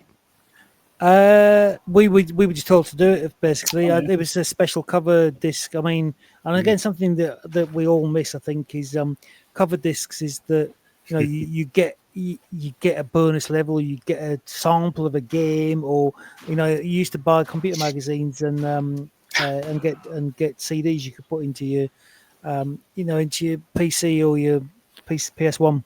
Yeah, we'd have demos of games. It'd be really exciting. But yeah, I mean, from my memory, we were just told we had to do it so we could hit a deadline to get it on the cover of the Guardian. Oh, sorry, it was Times. Times. Yeah. But yeah, I remember staying up over a week or doing that all weekend. Yeah, so Absolutely. yeah, Oh, look at That's that. looking amazing. That. Yeah. That's it's looking great, isn't it? That's beautiful. Yeah. Yeah, well love done. seeing that. Yeah. You can tell somebody has actually cared about that. Yeah. Yeah. Of course they did. They're fans. They Well, love of course, your yeah, work, guys. Of course they Unlike the care. original level. I mean, look at that. Look at that, and then look how it looks now. Look at all the dust particles and Yeah, stuff. yeah. No, Well it done. looks Love Well it. done. because you'll see, massively repeating texture because we only had one texture for the sand, one texture for like the track side and the track, and we had to repeat them, so everything was highly repeated. But on the new version, it looks brilliant. It looks amazing. Yeah. Yeah, spot on. Where is Petey Cons, Linz? I don't know. We're waiting for him to sort out the kids. So he might not appear today, but we have a Tomb Raider Chronicles stream next Tuesday, same time, 6 p.m. Not Wednesday, Tuesday, at 13th of May, 6 p.m. I will post on social media about it as well. It will be the same suspects, plus Peter Connolly, hopefully. And An Angel of Darkness is May 20th. Again, same suspects, plus Murty and Addie Smith and James Kenny as well. Cool. Oh, A.D. Smith. That'll be interesting. Yeah, not Adrian Smith, Addie Smith. Yeah. Yeah. You can join us. I know Andy didn't work on Angel of Darkness, but you can still join the stream if I've you would never like seen to. it. Well, actually, I played a little bit of it, but yeah. Yeah. Okay. Yeah. Yeah, that'd be good. Yeah. We got a nice Get in on it, Annie. question/demand. Give the other biggest quality as a Oh, Love well, it. Andy's just a really good, script writer and dialogue fella, and also, even though he didn't like his own levels, he invented some pretty cool, puzzles, traps, level layouts, and always managed to find like an original location to chuck Lara in. Thanks, darling. All right. Oh, That's that's touching. cute. Get a room. We were in a room for 5 years. Yeah. Yeah. And this is how I was made. No, as I've said, I've got enormous respect for Rich because Rich is like a true gamer, and he was always absolutely pushing the editor as far as it possibly go. Often he would be totally pissing off the programmers, but that's what made Tomb Raider so great is that a lot of the things that Rich really pushed for, we all used, and it's your passion, Rich, that kind of kept us going at times. So, Thank you, thanks, mate. No, thank you. Thank you. Oh, Thank you. It's good that it, it made a lot of friends. We're still friends now, and it's like lifelong friendships forged by being in the gaming hell that we were in. To be honest, get a room. For 5 years. Get a Tomb Raider room. Get a Tomb Raider room for 5 years. Yeah. That should be the name of your book, Ash. Get a room. Get a Tomb Raider room. That's my book. That's the name of my book. Level okay. design. I might call it chapter because I am gonna transcribe all the live streams as well for your information. So it probably will be. Yeah. Okay. Get a Tomb Raider room. Get a tomb. For 5 Get a years. tomb. Get a tomb. Were there any levels removed from Trader 4? You know about. I don't think we took out before launch in terms of levels, did we? I think we might have had to cut a few of them down a bit. No, I mean that would have been your side of things, Rich. I think you were managing the overall. But no, I can't really remember anything we cut out. No, I think we just had to re-engineer a couple of levels because they were too big. Because Tomb Raider 4 was the first one where we had like a bit of a hub system, didn't we? So we didn't have to fit a level in memory in its entirety. We could like have a hub in the middle, and then you'd have like, so many doors that would branch off from that. And when you went through a door, it'd load in the next chunk, and then we could pass between them. Okay. So I know with Tomb Raider 3 and Tomb Raider 2, we had to cut stuff down quite a bit.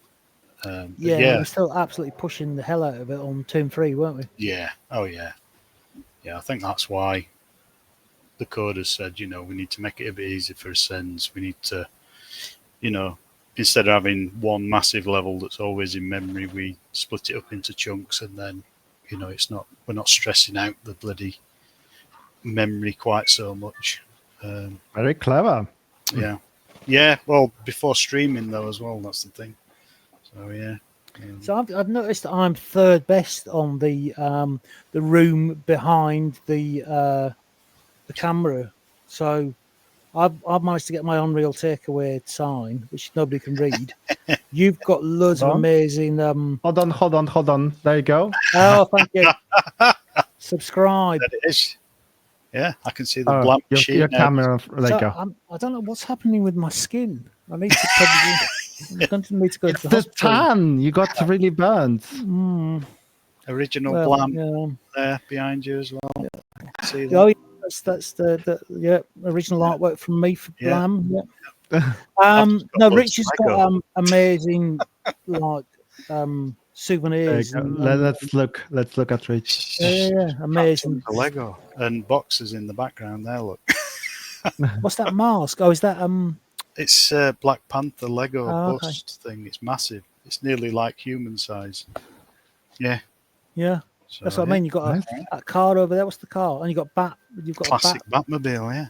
Yeah. Nice. Beautiful. Bloody awesome. And then Ash is obviously one with his gigantic vibrating. No, not vibrating yet, dear. That's for later after the stream. I'm not that bad. No, most of these were actually gifts, which is nice. Of like that Lara statue there is actually Peter. Can you put it on full screen, Ash? I can't see. I can. Yes. There you go. Whoa. Yeah. I like it. Yeah. That Lara is Peter gifted me that on his birthday, actually. Really? Wow. Yeah, I did mod her. She has like that flashlight that she does have. That's there's a bulb in there now, so every time someone donates to the stream, it should light up. If it works still. I haven't streamed for a while. So. Is it the life size ones that were in the? Yeah, she's like yeah, she's 6 foot, so she's slightly shorter than me. But wow. the only other one of those was scary. I've seen one of those in a games museum in Berlin. Strangely, one of those full size Laras, and the only other one I've seen was on Dragon's Den in Ian Livingston's office. Yes. Yeah. Yes. Yeah. I think his is the one where she goes like this, with like, so she's like pointing the gun and does this. I'm pretty sure that's the one. Yeah, there he is. Pete Barnyard was saying that John Eves was modelled on Jez. When you look at it, yeah. I didn't. I mean, it's quite obvious when you think about it, but yeah, I think that's like a concrete get out, isn't it? It is Jez. Yeah. Yeah, definitely. Oh yeah, I remember that face. Yeah, that exact same. That's pose, a very good reconstruction of him. Absolutely, yeah. Have a look what's on his diary. What's his reading set. There's a 10-second delay, by the way, so we will get to see that in a second. Right. What's the reason why Tomb Raider 4 gold levels got cancelled? I think. Go on, Rachel. No. I was just going to say. I think it's because everything was really fluid at that point. Like 1 minute we were doing Tomb Raider PS2, next minute we were doing another one on. I can remember that being some part of it, but I don't know if that's the whole story. To be honest, I can't even remember Tomb Raider 4 Gold. I don't even know what it is. It might have been made. No. Yeah. No. Yeah.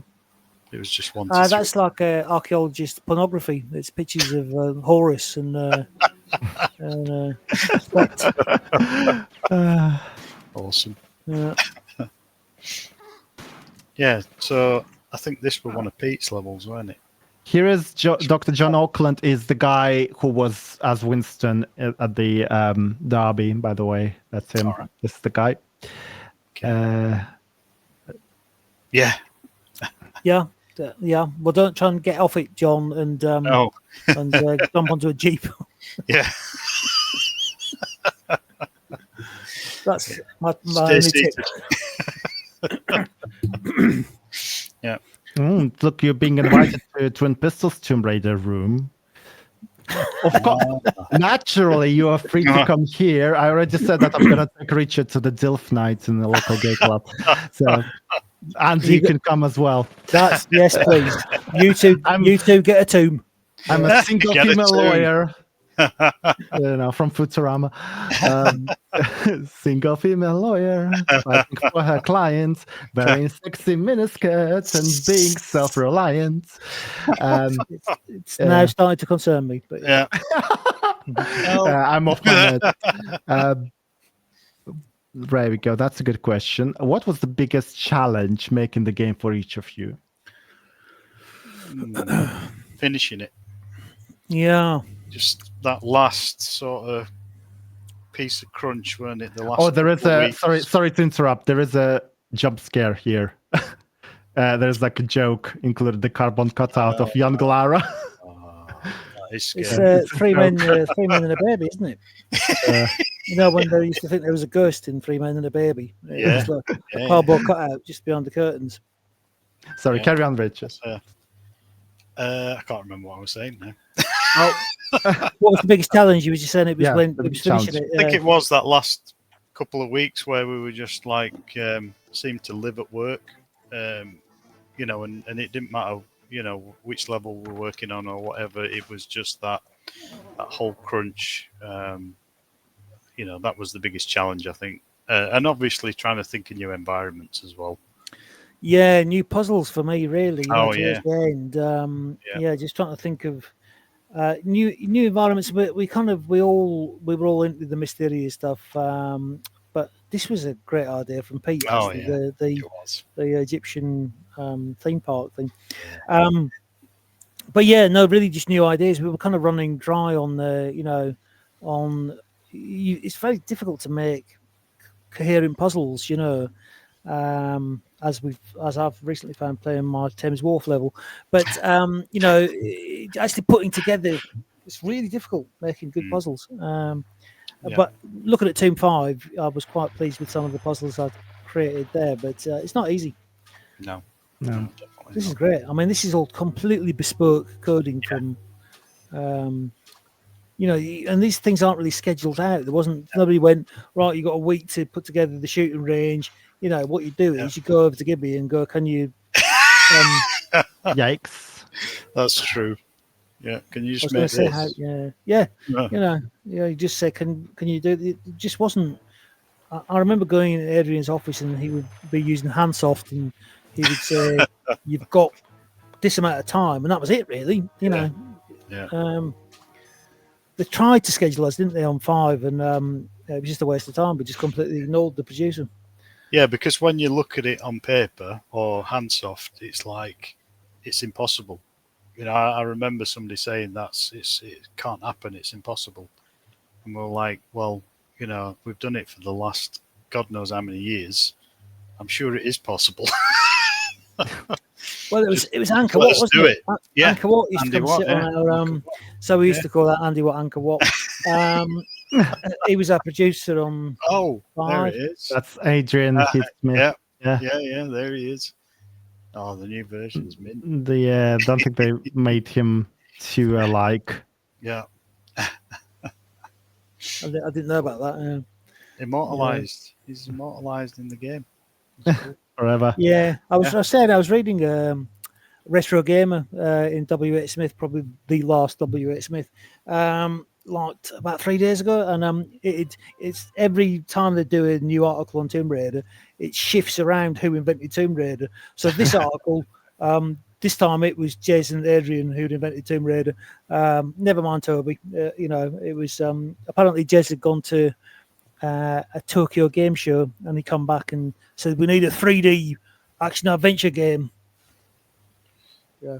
Which may have happened. I think that did happen, but it definitely wasn't centered around Tombs or female lead character. It was a man originally. It was, this early concept arts. Even before the concept arts, there was a meeting at Bredsall Priory, which all the studio were in that meeting, and that's where Tomb Raider was born in that meeting. I wasn't there for that. You were there, I remember. Yeah. And it was like a wave of projects that all kind of got signed off on that day.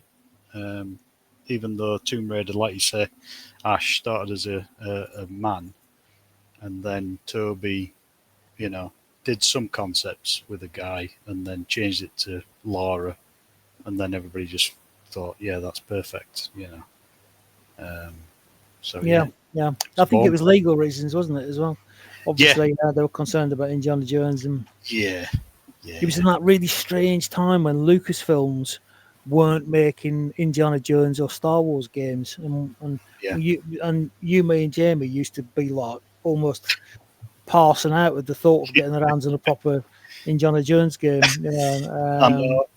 Yeah, and they would just keep making like LucasArts point-and-click adventures. Yeah. Yeah. And it's took them a long time to do that Indiana Jones game.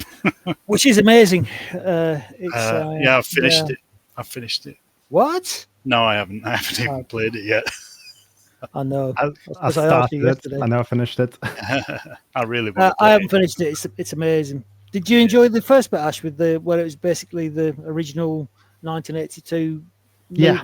That was Yeah, I amazing. really liked it. I mean, I stopped playing it because I'm playing Oblivion Remaster right now. That's reliving my childhood because that's what I played. Obviously, Tomb Raider and this. Sorry, did we play? Did they play Indiana Jones and the Infernal Machine? That's what Seth is asking. Yeah. I think we played all the original indie games, didn't we? Yeah. Was that a point and click, or was that a? It was 3D. That I think. Yeah, because they could never get the whip right, could they? No. No. They did a Wii Indiana Jones game as well that was quite good because it used the Wii to do like the whip mechanic and things like that. But I thought you had gone Scottish there, Rich. Hey, it's good. Did a Wii Indiana Jones game as well. Little Wii. Just a Wii Indiana Jones. Wii Indiana Jones. Indiana Jones. Sorry. Yeah. Sorry, fans. Yeah. But yeah, no, we did play them. We definitely played them. There you go. Spitfire, nice to see you, by the way, dear. Whose decision was this to take a 2-buckle backpack and turn it into 1 buckle only for the FMVs? This is Preston. So who did? Oh, it was Pete did the FMVs before, wasn't it? Yeah. That's odd that he would have missed that. I think it's not a decision. I think it was an omission, but he was knackered like the rest of us, to be honest. I mean, in a lot of ways, the FMV guys, they had the same sort of battle as we did because we kept inventing all these bloody cutscenes for them to make, and then they were like pulling the hair out, saying, "How am I going to do that?" Yeah. So Horvath Christie. So I was just thinking really that, do you know, one of the reasons I think a lot of the puzzles are so unique is that we didn't play each other's levels. So we would get little bits of seeing each other's levels when we're only sitting 5 feet apart. Yeah. But so I don't think, if I had seen a lot of Rich's, I did see some of the Tomb of Set, and I thought, oh God, those look great, and wanted to do similar things. But you basically just kind of made up unique puzzles, which I think helped a lot again with the overall feel of Tomb Raider, because otherwise we didn't copy each other's puzzles really, and it's everyone always talks about it as a flaw that we didn't play each other's levels, and to a degree it is, but it had its benefits.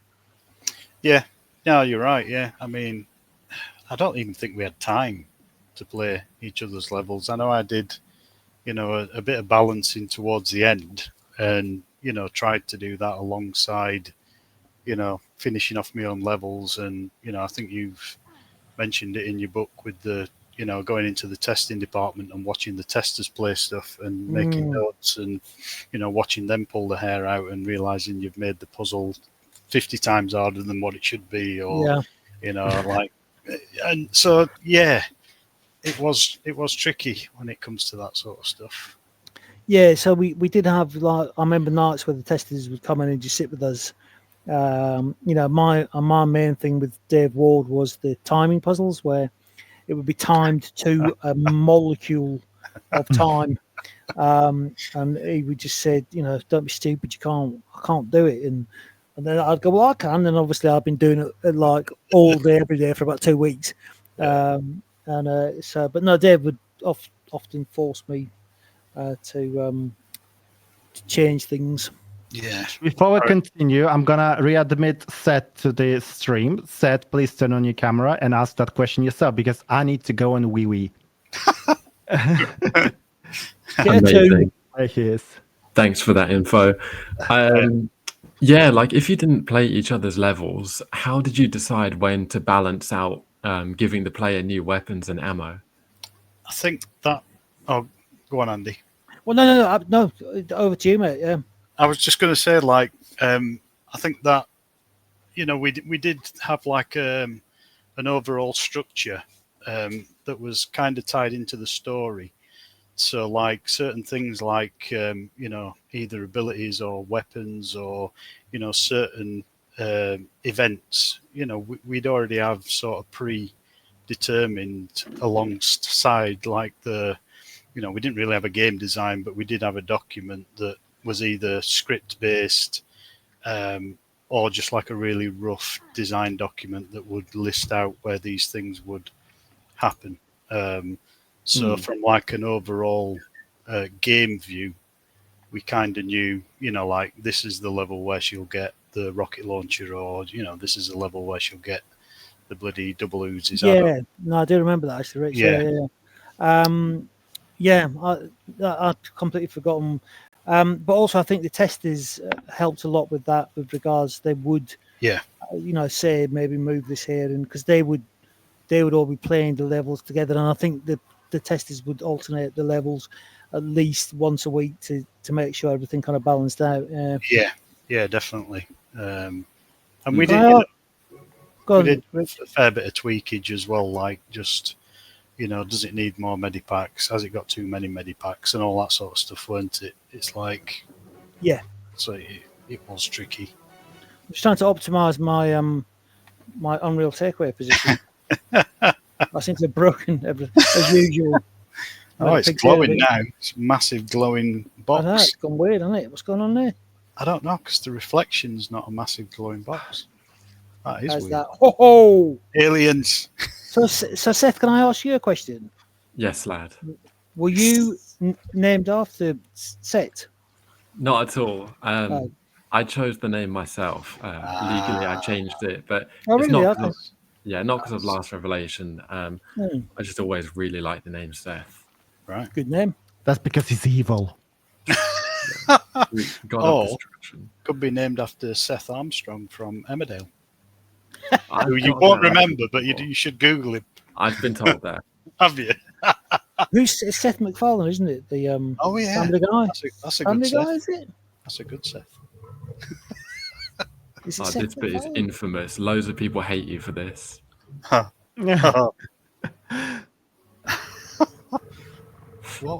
was the water puzzle? Diode 3. 3. Which water puzzle? Not sure. They will confirm. I thought I missed something. Maybe the water puzzle was me having a wee wee, because that was the longest wee wee I ever had in my life, I think. Was it puzzling? It was a bit puzzling. Why was it so long? Yeah. This is live streaming gold. Pardon? Oh, that's nice. Someone is complimenting your voice. Oh, there you go. Oh, get a room. Get a tomb. Look at us. This is like February 14th one all over again. Croft Manor made for TR4. Anyway, regarding Indiana Jones and the Infernal Machine, it took so much from Tomb Raider, like so much. You could have sued them. Yeah. Did you notice that? Yeah. Well, that happens quite a lot. I mean, and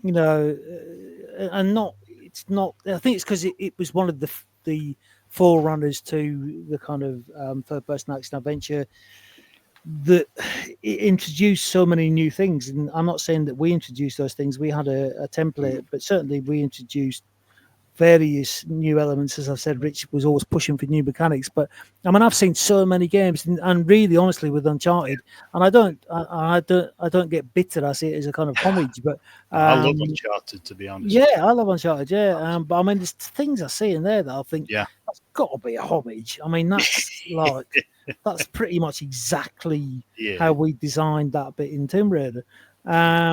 So yeah, I mean, I think all games are, or all forms of art are taking from other forms of art and hopefully moving forward. So Yeah. if it's improving on what we've done, then yeah. yeah, definitely. Regarding the water puzzle, it's the one in Temple of Horrors with the scales and stuff. I think that was one of my brother's levels, possibly. So, yeah, I'm not sure. Not sure about that. And to answer the other question with Tomb Raider 4 having Croft Manor, it was decided really early on that we weren't going to put Lara's mansion in Tomb Raider 4. Yeah, it was never even thought of. Yeah, okay. Yeah, I think we just thought that we'd sort of pushed it as far as it could be pushed. We did on 3 with yeah. So mix it up a bit with young Lara. I thought. Oh, I've always wondered whether I've seen this room before. Yeah. And I've always wondered which level it was. And Yeah. Ghosties. It's Raiders of the Lost Ark, isn't it? At the end. oh, look at that. yeah, Core was kind of a family business. Yeah. We all knew each other. There was competition between the teams because idiotically we all used to use our own game engines because obviously, you weren't allowed Unity or Unreal in those days. So there'd be 5 game engines in one building, each of which took a year to develop the engine. Yeah. Insanity. Did Fighting Force not use the Tomb Raider engine? I think No, it didn't, did it? I don't think it did. No, it was Mac, wasn't it? Yeah. Mac would never touch anything that any other programmer had made. He Yeah, had to prove that he was the best. Oh, I love Fighting Force so much. I think some of the levels in got Fighting Force. concepted in the Fighting Force engine, though. I'm sure somebody In the was Tomb messing Raider around engine, with it. Yeah, and then it got changed. No, I worked on Fighting Force 2. Oh yeah. Yeah. I was doing the multiplayer arenas and then we didn't. There was no multiplayer, so that was a bit of a waste of time. Nice one, Lady Rara. Oh yeah. Rah, rah. Oh yeah. Thank you for that. Glad you enjoyed it. Yeah. Yeah, I mean, you could write a book on Fighting Force 2, I'll tell you that. Yeah. Yeah. Well, Matty wrote the story for it, so that sounds Okay. like it did, could yeah. take forever. Yeah. Yeah, he could definitely write a much longer story about the actual development of Yeah. that game. Yeah. That was madness. And what was the one that were started by the same team after Fighting Force 2? Was it Race Nation or something? They were going to do Oh, like right, a GTA yeah. style Eden, well, racing game. Yeah, it was No. Race Nation. Yeah. Wow. Don't know if you've heard of that one. Or is It that was Mac, wasn't it? And Roberto, Yeah. Gary Tong, Neil Topham, quite a few of them. Look at you with the red wine. I could have got a red wine. Cheers. Oh, man. That is so. Rich, go and get a red so wine. rude. Go and get a red wine. Nah, We've still you're got all about right. 6 hours left. yes. Oh, man. Nah, it's cool. I'll get Donna to get me one in a bit. Go on, dude. I can see your mouth's almost watering. It is. I look like a very nice glass. Yes, very deep red wine. Damn it. It's just so weird because you all three have like bald head, and then there's me with long. It's like as if I stole all your hair. It's to balance out, doesn't it? It takes 3 bald heads equal to one Equals one hair. hairy head. Little side note: Jer in the office keeps static electrifying everything. So it don't Oh, matter where right. he goes in the office, he'll touch something, and then because he's got that much hair, it Oh, like right, I builds see. up. You can see the lightning in his long hair, and then he'll touch Wow. something. So if there was like an apocalypse, you could use Jer as an energy source. You could, yeah. I think if he walked past a Tesla, he would charge it up just by touching it. Yeah. So That's a good question for you all. Are all TombRaider 4 devs bald now? Or now, as mentioned, Jer still has hair. and plenty of it. And my Stuart still brother. has hair. Yeah. Oh yeah, but Stu. Stuart left early. So Heather, Yeah. I saw Heather the other week. Tomb Raider 1 and 2, and she's completely bald. Yeah. She didn't work on TombRaider 4 though. No. She no. worked on 1 and 2. Yeah. But now And a she's bit on 3. Yeah. it's like a billiard ball. Yeah. She's not. Sure She's got hair. She'll Heather appreciate just stabbed me in you the saying face. that. My God. You don't want to get on the wrong side of Heather, I'll tell I you know. that. Yeah. Yeah. She'll have you.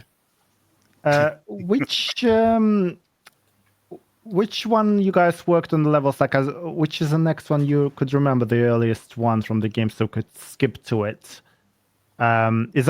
This is not one of yours, is it? No, No. this is Pete's. Right. So, Rich, which one is yours again? Sorry. I think all mine have gone now. Right. Yeah, next one of mine is Cairo, which Yeah. Let's go to Cairo set. Yeah. Yeah, I think. Yeah, even though I was working on them till quite late in the development cycle, I think I tried to get a lot of mine done first, so I could focus on like balancing and stuff. I'm glad you yeah, did. He came prepared. Just need to level skip. Oh, I downloaded these saves. That's not mine. Rich, I'll go and get a wine now. Because do you know what? you're going to need it when you get to Cairo. I'm going to get one. I'm going to vanish for 2 minutes. Everyone's going to get pissed. It's going to be hilarious. Please don't flash anyone on stream. I'll get banned. Flash? Yeah. You mean Don't do that. Try not to. Couple of red wines. I only been drunk once in my life, and that was on a live stream. Oh, okay. I did not flash. I don't know what I did, but apparently it was hilarious. So, Have you never watched it back? no, I don't like watching myself. So When you're transcribing that book, you're going to find out. I will have to use AI just to transcribe it all. I wasn't like pissed on the developer stream, so I'm not gonna transcribe like a random stream I done where I got drunk. Yeah, I think I watched. I watched through this level and couldn't make head nor tail of it. And again, I made it. So. Yeah, I mean, it's. I can answer that mellow tune. Is that it was a horror level again, really. So I always wanted to do horror levels, and in this case, kind of it's a post-apocalyptic zombie type level, So I would just try and fit in these horror levels willy-nilly. But the huge benefit around this time, this period of game development, is that getting rid of all the NPCs means you're reducing the amount of poly. So. You to a degree, it's safer to have empty levels, but it's not. I'm not. I mean, I wasn't really inspired by this level. Simply for the fact that I was very busy writing the script. Hello. Oh, thank you, Mellow Tune. Hello. Mechanical fans rise Oh, yeah. up. I mean, yeah, the other problem is, of course, that I kind of was counterproductive, is that I had to make a massive level because of the motorbike, because obviously you can travel around it really quickly. So all the work I'd saved on kind of making a heavily populated level, I then had to make this enormous level so you could drive around on a motorbike at speed. I remember you building that and May I ask why Lara screaming can't at it. crawl through here? Yeah. This gap. What's happening, Seth? May I ask why Lara can't crawl through this Oh. gap? You have to open that trap door the long way round so she can hang proper. Bad design. That's a funny one, isn't it? Yeah. This is one of the this is to do with the move set, and I don't know whether can she normally climb through those gaps? Yeah. No. No. I thought she could.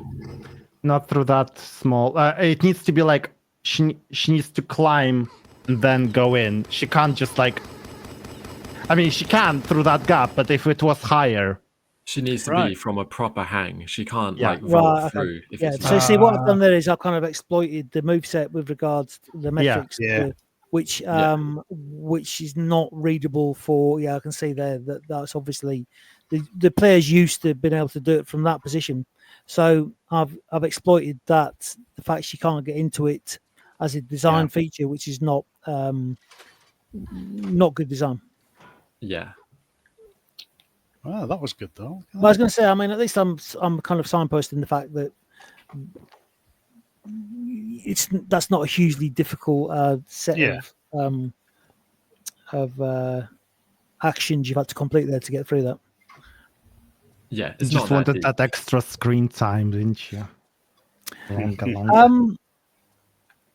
I know how I designed that level, and I will have seen that the fact you couldn't get into those crawl spaces from that position as an exploit. But I'm glad that I hadn't put the two of those, the solution 75,000 miles away from it. So, I was watching the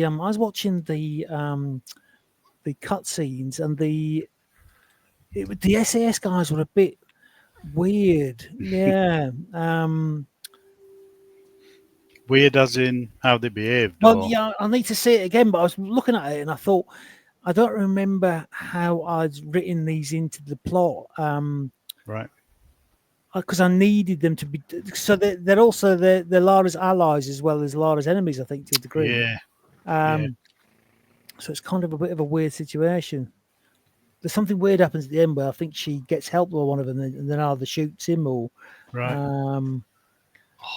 I remember that jump. That was evil.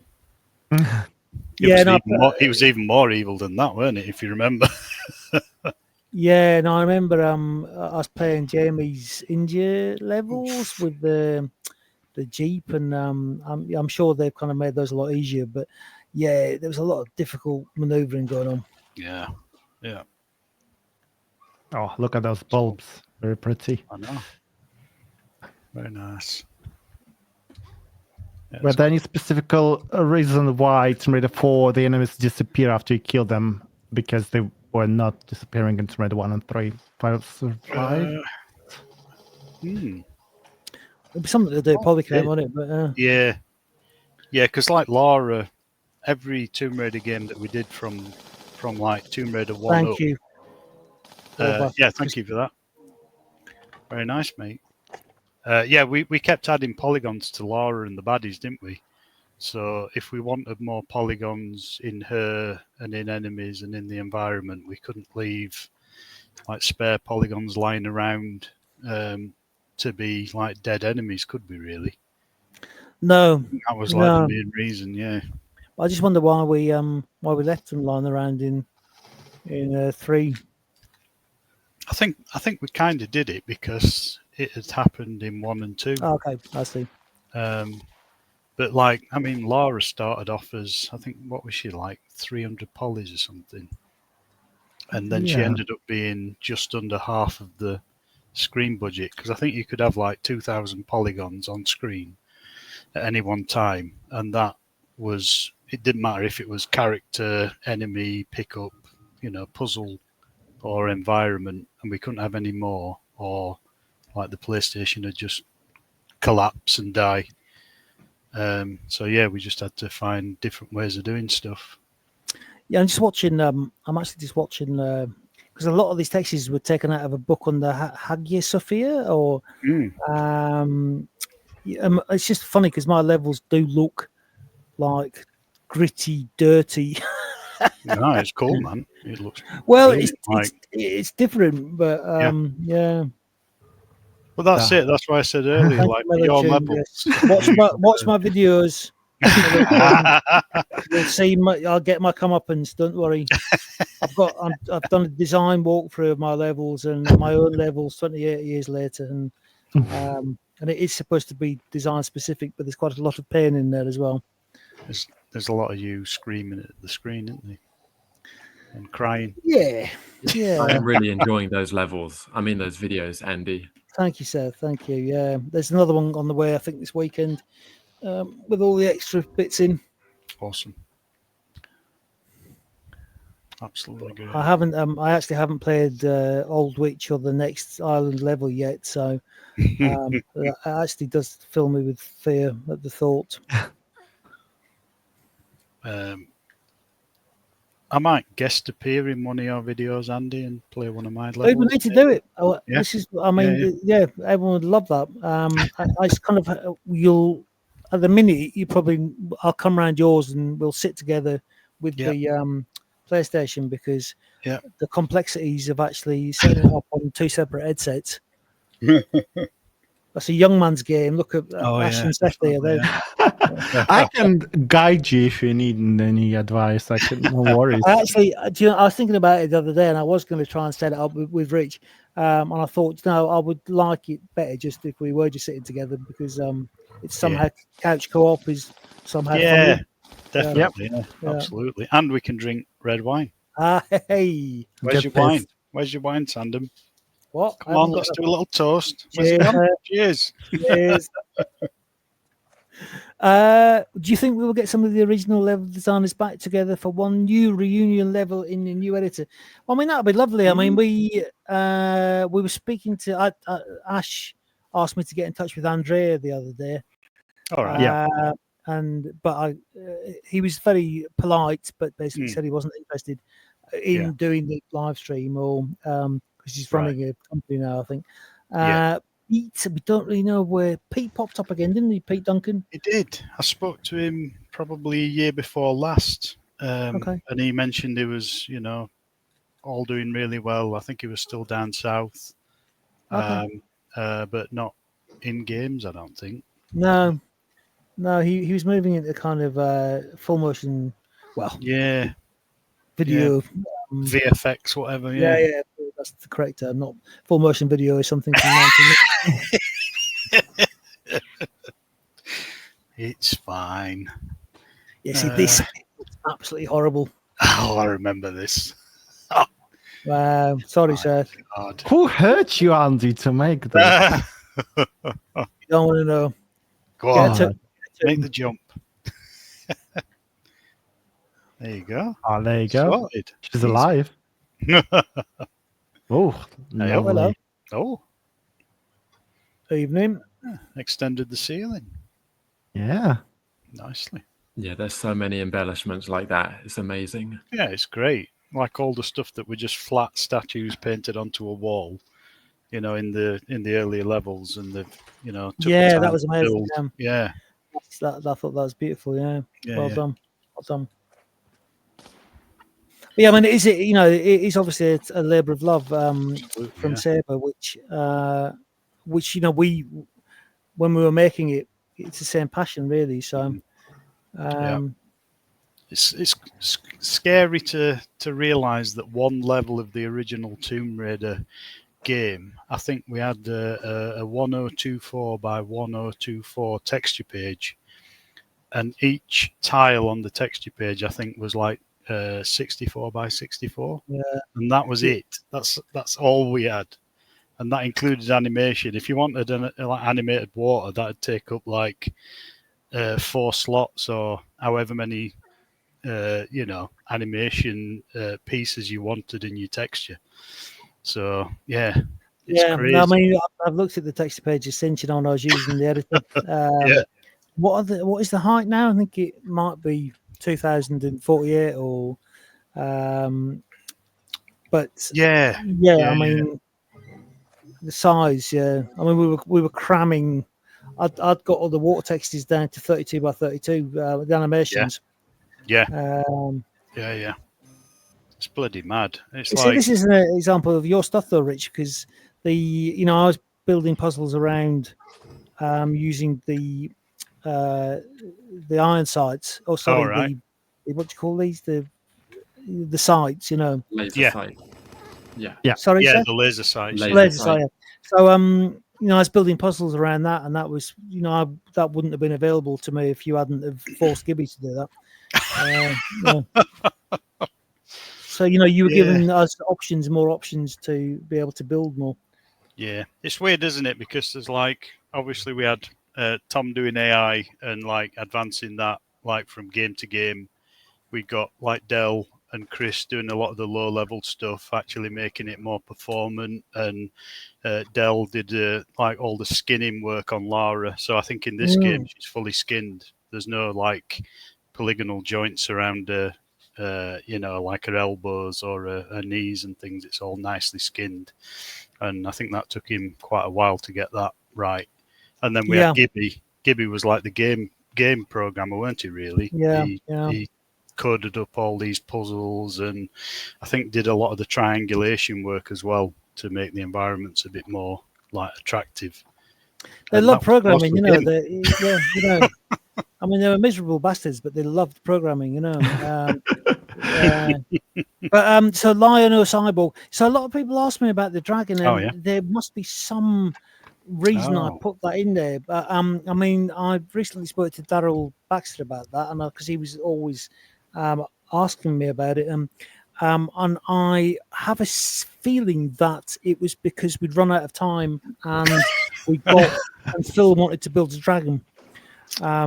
I think he'd already got a dragon built. Oh, right, he'd already got one. Yeah, I think because I seem to remember it's something to do with Phil. Yeah. So I probably put in the line to try and explain the fact that. But yeah, I can remember Phil had something to do with that dragon. So we quickly stuffed it into the. And also the really weird thing is, if I remember, and Seth might be able to correct me on this, is that I think it was going to be in an arena where you're having a battle in an arena, but that doesn't happen. It gets blown up in a cutscene. Which removes the player agency completely. Yeah, which is not something.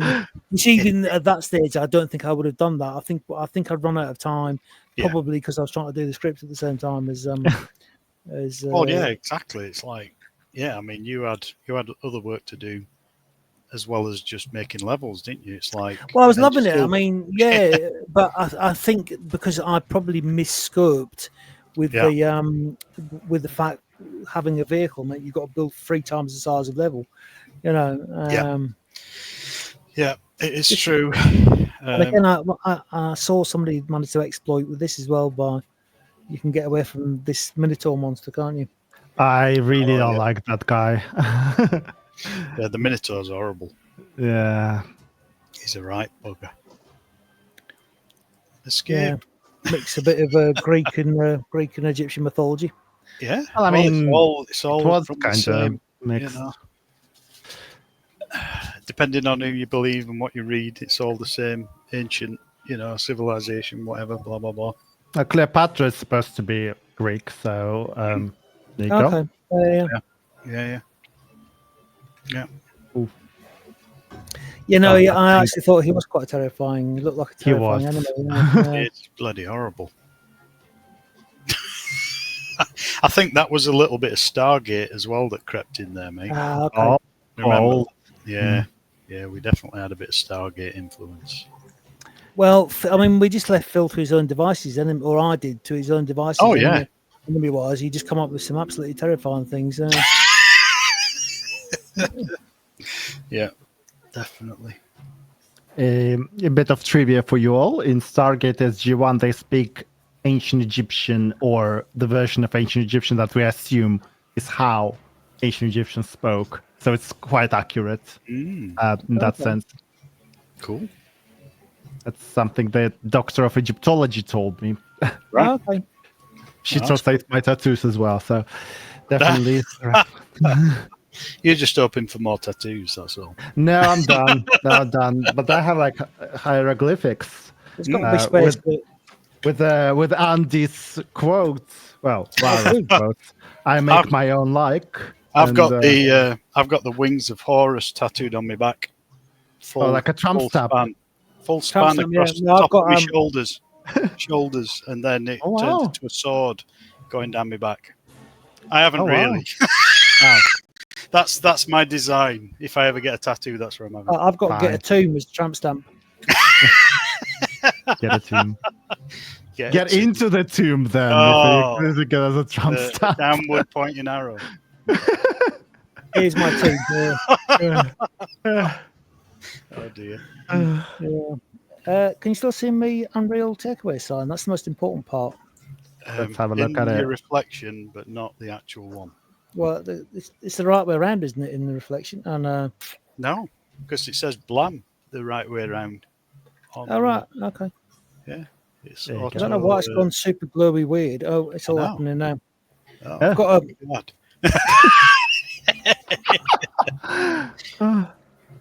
I think we had too much wine, all of us. I don't have a drink, so yeah. No, this Oh, is, that's a good idea for a tattoo, Andy, for a Trump stamp Just get Lara. Lara was here. with a strap on. Ash. So you said the cutscenes were quite weird once coming up. Okay, yeah. I'll let it play. All right. Or you said the mercenaries were weird or something. Oh yeah. Let's have a look. Oh, bloody hell. Forgot about those guys. Oh, hang on a minute. Well, no, I think it was because the fact that she's been shooting them all the way through the level, and then he. Yeah, okay, I got you. Yeah. I banged into a couple of them. Yeah, so I mean, she's. Hmm. Maybe she's just showing compassion because he's already dying. You know. I actually remember writing this, but she's killed all of his men, and then she doesn't mention that, and then Yeah. she's trying to sort of use him to. Ah, that's why she's sweet talking him. She's showing him her boobies and sweet talking him. She wasn't written like that. Then we were writing her as kind of a cool character. Yeah, badass. She's a badass. Well, no, but she had empathy. That was the point. Yeah. Well, possibly Keone, yeah. Or Clone. She's messed up. Well, she is. She's a femme She's fatale. definitely messed up. Yeah. She's femme fatale. She's plotting, or fat female, whatever you want to call her. But femme fatale, I think, is more appropriate. Yeah. Didn't you get feedback that in Tomb Raider 3 she was too much of a crazy psycho killer or something? We wouldn't have got that feedback. No. No. Yeah. Yeah. But, so she's killed all his men, and then he's giving her he's effectively helping her, and then at the end she sort of salutes him. And a similar thing happens, I remember, in Tomb 5 with the Russian sub commander. It's kind of she respects the kind of army guys, but at the same time murders them all. So she's like a predator. Yeah. From the film. Yeah, maybe. Yeah. Predator. Yeah. She shot the poor helicopter guy at the end of Tomb Raider. Well, she done lots of things. Exactly. She's a stone cold killer, isn't she? Really. Well, past is in the past. Let it go. Let it go. Oh, there it is. There it is. So this dragon actually came out of ancient Egyptian mythology. That it was one of the original. I just made that up. It's one of the original demigods that guards the entrance to Set's house. Or I could have made it up. I think Rich, you've got the same memory as me. That I'm sure Phil had built this for something else, hadn't he? Yeah. And it wasn't used, and so but again, the fact that you're not actually using that as a boss chamber is really weird.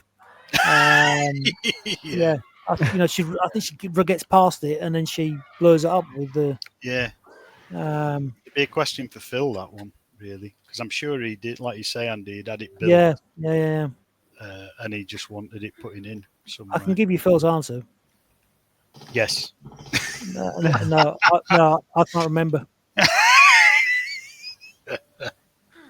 There you go. Lara is so well written. Well, she is, yeah. Thank you, Mackis, or Mackay? Massier. That's his name. Machier. Yeah. Thank you, Mackis or Machier. Oh, there it is.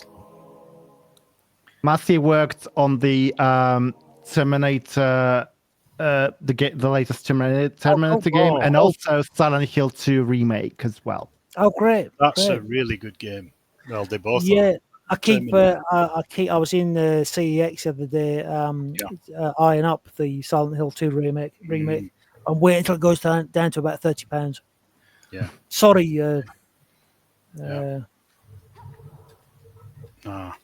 Very good games. This looks quite nice. Yeah, look at that, very cozy.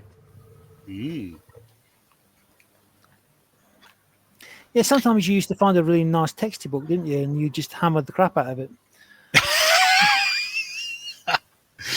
That's it.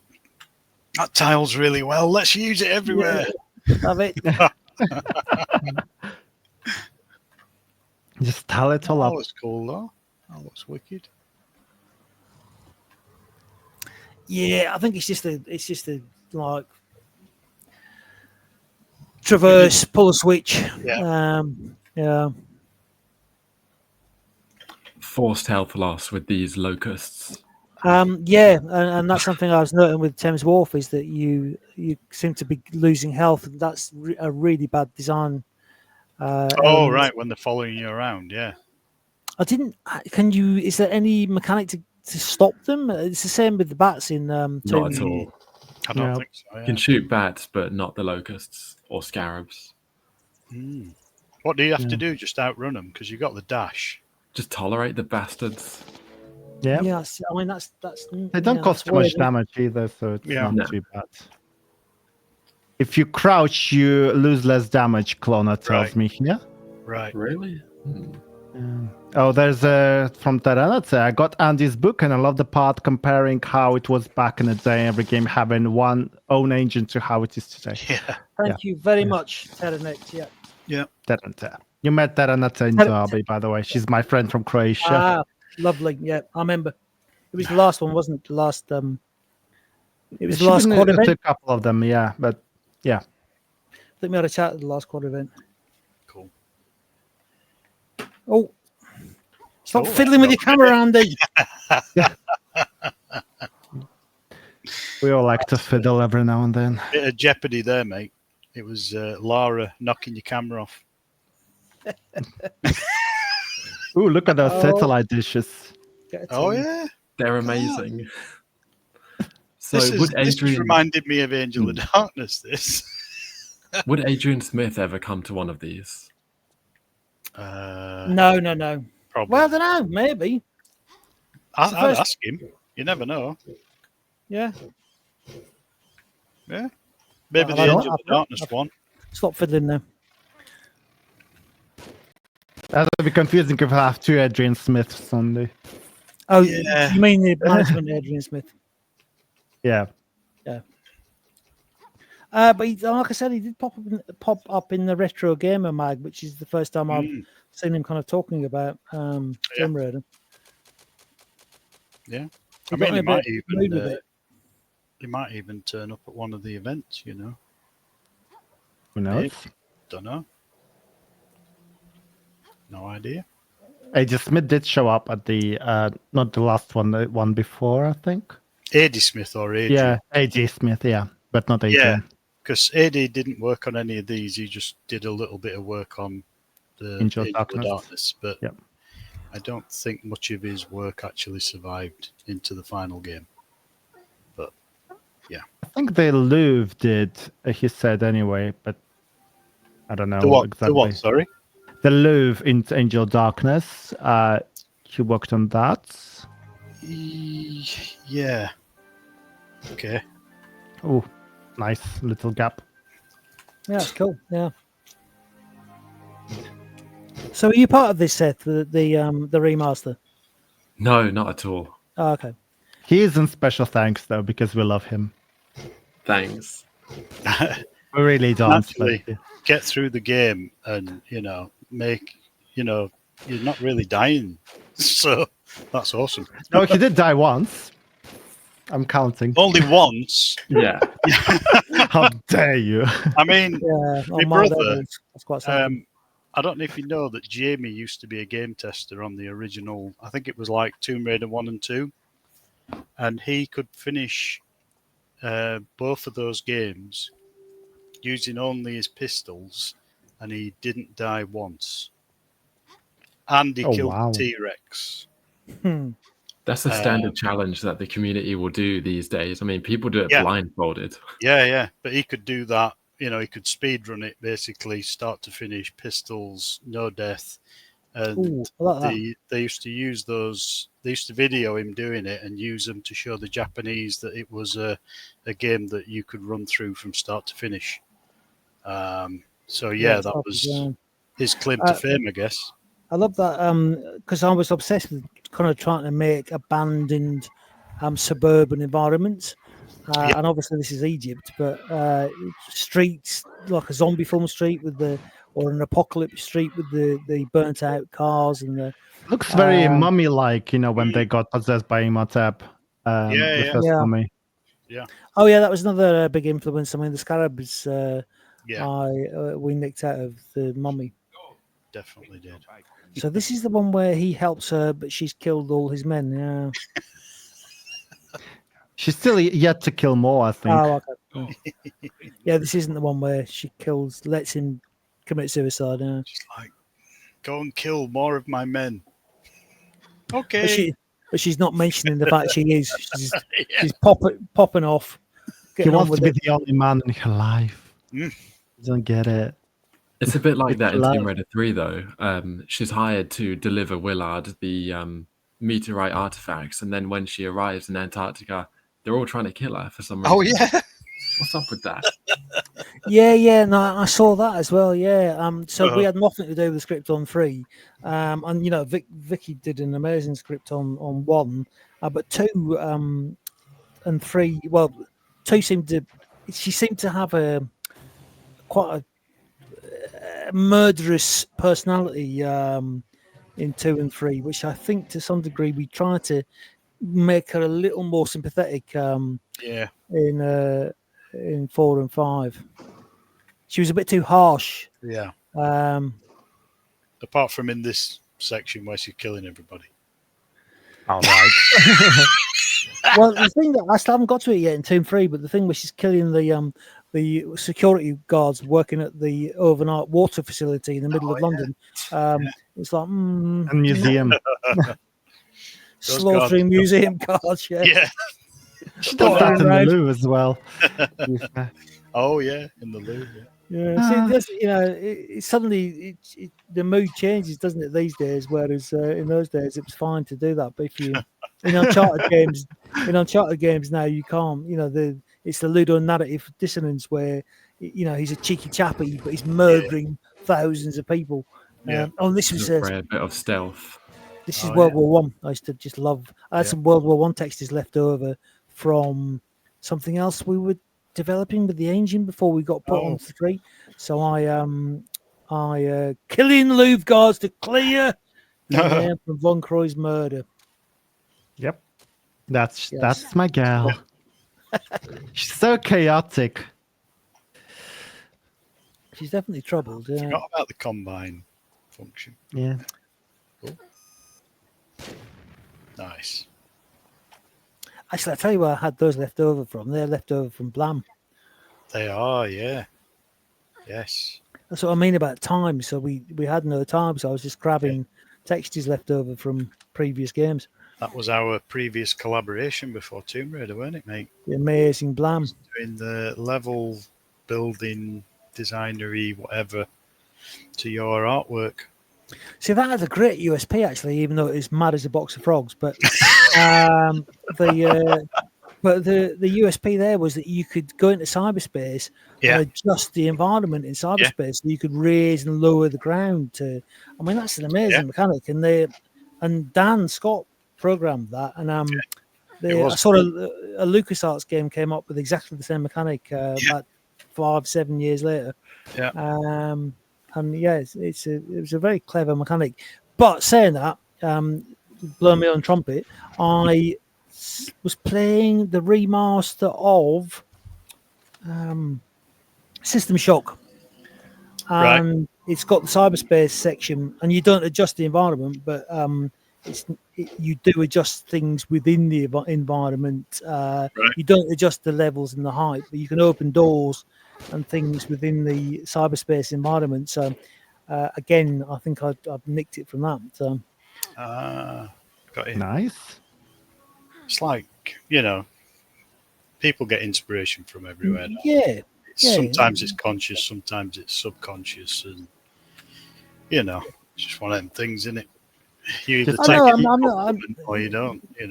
I'm not. I think that the art always feeds off art, as in and I'm not concerned about it as long as you're changing it and improving it. Wow. This is one of yours, Rich. I think that I've nicked off you the classic steaming pipes. Yeah, steamy pipes. Steamy pipes. I think we changed. I think they were lasers, and then we changed them into steam. Yeah. Makes more sense. Cool. What's the cyborg in TombRaider Chronicles? Are they in TombRaider Chronicles? Is that Andy, isn't it? Like based on Andy? Gotta be. The which one? Rich's levels. There's like a cyborg following Lara at the end of TombRaider 5. Do you know what? I don't think Andy's ever known about that until now. Oh, we'll see that on Tuesday then. That's gonna be interesting. I was just wondering how long we could get away with it. Please don't play, Andy. We want your first reaction. So what is it in Chronicles? It's the cyborg bloke. He looks. Right. I don't know if it is you, like as in if it's your face, but it looks like you. Yeah, don't play it. We're gonna have your blind reaction. Well, I look forward to that. Let's see how they done it in the remasters. Immortalized in Tomb Raider. There you go. I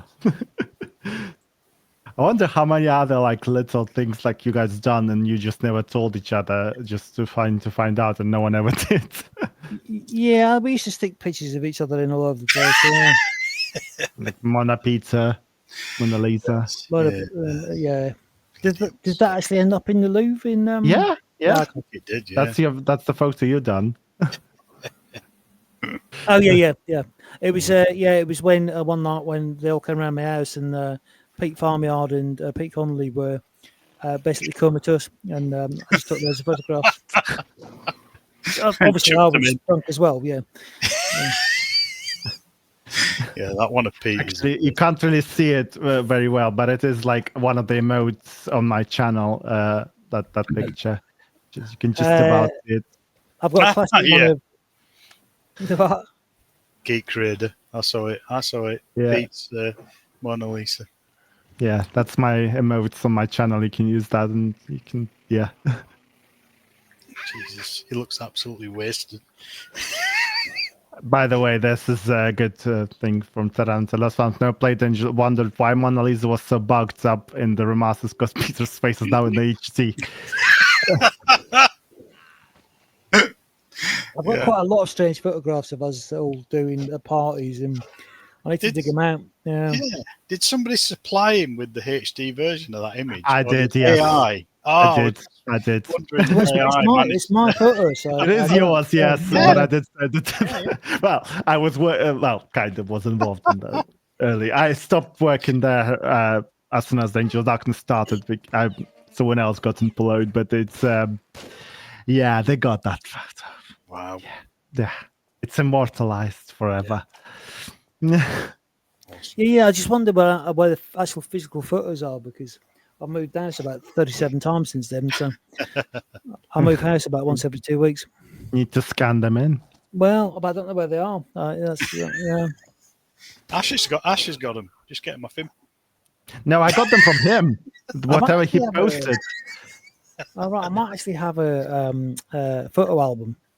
Susie should I remember have I've got one of me holding Toby. Remember, I used to have a bar in my house at it was actually Nathan's house, which I was renting. I used to have a bar in, and I've got one of me holding Toby over the bar, going like, or Toby going like, as a joke photo, because people think that that none of us knew Toby, but Toby was a close mate of mine. Yeah, Yeah, he's a decent guy.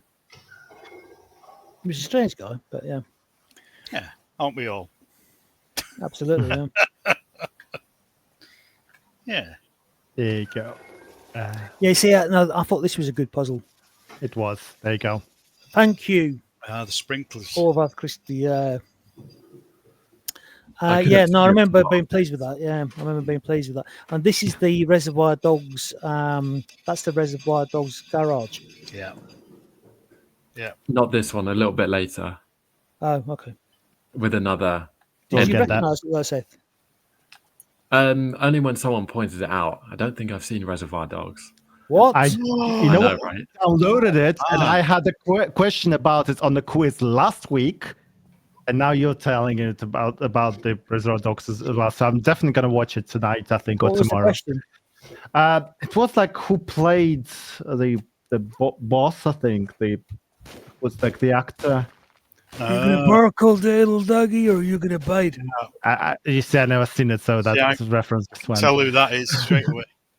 Go on. Is it Harvey Keitel? No, it's Mr. Blonde. Oh, Harvey- yeah. Harvey Oh, Keitel's Jesus. when you're dealing with a store like this. When you're dealing with a store like this, what is it Yeah. again? If one of the customers or one of the employees starts giving you trouble, cut off one of the fingers. Cut off the little one. After that, they'll tell you if they wear ladies' underwear or not. That's Harvey Keitel. Yeah. That's the one. That's the that was the Reservoir Dogs garage, wasn't it? Not that one. What? Oh, thank God you're Did it. you- Is that the one by the pyramids or Yeah. something? Thank God you're it. It's only me that built it. Yeah, it's only. Well, I mean, you're misremembering, but nah, it's cool. It's. I'll point it out. Yeah. Thank you. Just a shout out here to Futi. I think Futi holds the worldwide record for like speed runs. All I'm right, not sure okay, which of the amazing. games, but I'm definitely done a lot of them. So he probably will correct me now in the chat which games. Probably all of them, to be honest. Which are Fastest you one. talking about the sprinkler puzzle or? Probably yes. Because he probably used exploits to finish the game faster. Okay.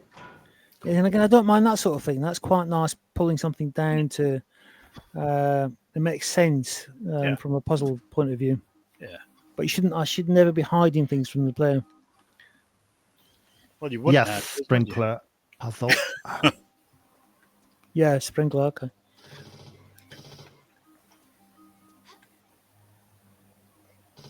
It's the world's smallest violin playing just for the waitresses of this world.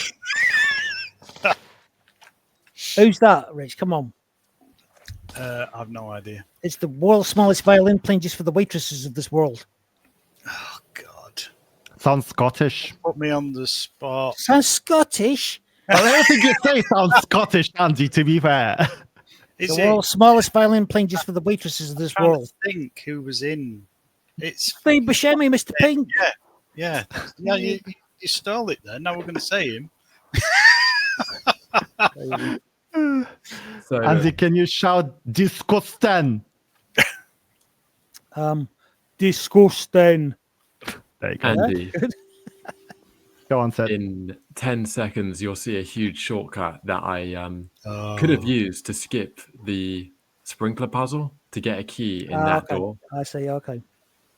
Yes, there seems that there are quite a lot of Show us. exploits in my levels. Yeah. Look at Yeah, that. but out of respect, I played it. Well, thank Aw. you. Nice. Well, it was probably one of the best puzzles. So thank God you did. that I made. I mean, not in the game. And look at those little gaps. Yeah, that's nice. Let's That's- see. Yeah. Care and attention. The world's smallest violin playing just for the waitresses of the world. Steve on. Buscemi. Steve Buscemi. Oh, hey, thanks, mate. Thank you. You just sound like Ned Quint from Star Trek Next Generation, like Scottish. Oh, it's fake Scottish. I don't know why. Just I'm foreign. Leave me alone. Look, Ash, watch Reservoir Dogs tonight. Yeah, You'll love I it. will. I will. I It's will. awesome. I do like my crime film. So It's yeah, one of I the best definitely films ever. Yeah, it is. It Yeah. honestly is, yeah. No, excuse me. That's The Fifth Element is the best film ever. So No, I Oh, said what's that? one of the best films ever. okay. Yeah, Temple of Doom is. I tried to watch that Temple of again Doom, recently, and yeah. I got stuck on the big plastic robots at the start. Which, yeah. Have you not seen that? Like, Whoa! The Lilumina Force Lekatari One. Balavanacha Yeah. Kpata Sebat Lilu. Yeah, I know the full name because I'm weird. Get a tune. Multipass. Here's the Reservoir Dogs garage, Thank you. There you go. shot for shot. Thank you, Seth. We got special permission to use that. Nobody noticed. I mean, yeah. It's cool though, isn't it? Ah, I'm surprised they didn't put blood on that. I must have run out of textures. there's a dead person. Put your gun away. Aziza sent me. Whose voice is that? It's Corey Feldman, not Corey Feldman. That's Gibby. Corey. There was a voice actor called Corey something. Oh, Corey Fong, was it? Corey Fong? Corey Thong. That sounds. I can't remember, yeah. Yeah. He was- he was a game tester, Corey Fong. He was Said- the Oh Pete- yeah, yeah. you Corey are Thong, echoing a bit, so I muted you for a bit, if that's okay. Why we The volume. that's not too bad. There you go. Yeah, you're back. You Special. turned up the volume. I think that's why. No, I Of the didn't. game. Oh, right. Go. Done. Yeah, no, I do remember really enjoying writing all of this, but I was enjoying writing it much more than I was enjoying making the levels. That's why I was putting in things like the Reservoir Dogs garage to kind of reference. pretty. Look at that, nice work. I know. Oh. I really hope the guys who worked on it actually watching. I'm not sure whether they're allowed to speak up or not. But if you are, thank you so much for all your work. Love you guys. Yeah, absolutely. Thank absolutely, you. Yeah. You can tell it's a labour of love, definitely. Yeah, absolutely. Yeah, I always wondered what was up that hatch in the film. Now you know. Yeah. The ladder. Corey Alan? Feldman. There is a question from Taranate. Am I understanding that Hope Canton was a script doctor? Yeah, yes. Hope was a yes. We brought her in as a for a script polish, for a dialogue polish, and this was purely down to the fact that I was concerned about the size of the project and it being my first writing job. But as you can see by Tomb 5, I should have just actually not bothered and just gone with it. I kind of second guessed myself at the end of the project, but so yeah. But apparently Hope did visit the office. I'd completely forgotten she did. She did, yeah. And yeah, so there'll be some input in there, I'm sure. Can you not remember when Hope asked all our names and you said like, yeah, Andy, and I went like, yeah, Richard, and Pete went, yeah, Pete, and she went, oh yeah, Teat. She got his name wrong, called him Teat. Oh. I've got to call him that now. Not Barnyard, Duncan. Oh, yeah, I know. Teat Connolly. Not Connolly, Duncan. Oh, Level guy. right. Pete Duncan. Teat Yeah. Connolly. Yes, what else said Teat Connolly? Teat Duncan. So now it's Tate Conley now. Well, yeah. We can just call them all Teat. Yeah. I don't even remember that. No, Oh, yeah. but yeah, we do remember that basically the polished version we got was not up to the standard that we were comfortable with. Yeah. But I am sure that some of it was used. Yeah, I'm not entirely- But she'd been given the entire script effectively, and then was asked to polish that. Yeah. Mm. So anyway, yeah, it's not, there's always questions about it, and it's quite hard to not sound like I'm being nasty, but we were all in the same office for a year while I was writing the script, so it's not like it's there's any question about who actually wrote the script. No. You know, we all wrote the story together. We all sat in a room for like a week, and then I started working up all the dialogue. I got concerned about just the quality of the size of the project and just getting it polished. But Kieran was very important with regards the historical aspects. But again, you know, it's hard to remember what Kieran input, but I do know he had a major input to the. Yeah, he sort of grounded it, didn't he? We'd come up with all these ideas, and then he fact checked it all. Yeah. And some of those ideas, it didn't really matter if they were fantastical, because we were going into the realms of, like, you know, Ray Harryhausen films. But on certain things, he thought it was important that we stick to the sort of known mythology sort of stuff, didn't he? Yeah, and I do remember him coming in, and but yeah, you're right about the script doctor role not being as well defined. But yeah, it was a dialogue polish, really, is what I wanted. Andy, why did you Well, put the Guardian here? I was happy to Christie, the one. it would probably be to torment the player, which is something that I see. Then two later. Yeah, I did seem to quite enjoy making it as difficult as possible. You like them balls. I do like them balls. Yeah. Yeah. I know what I said. Oh my God. Whoa, what's that? Looks like Reservoir Dogs. That is Reservoir Dogs. That's the door from Tomb 3 Old Witch that I repurposed. Yeah. Why not? Wow.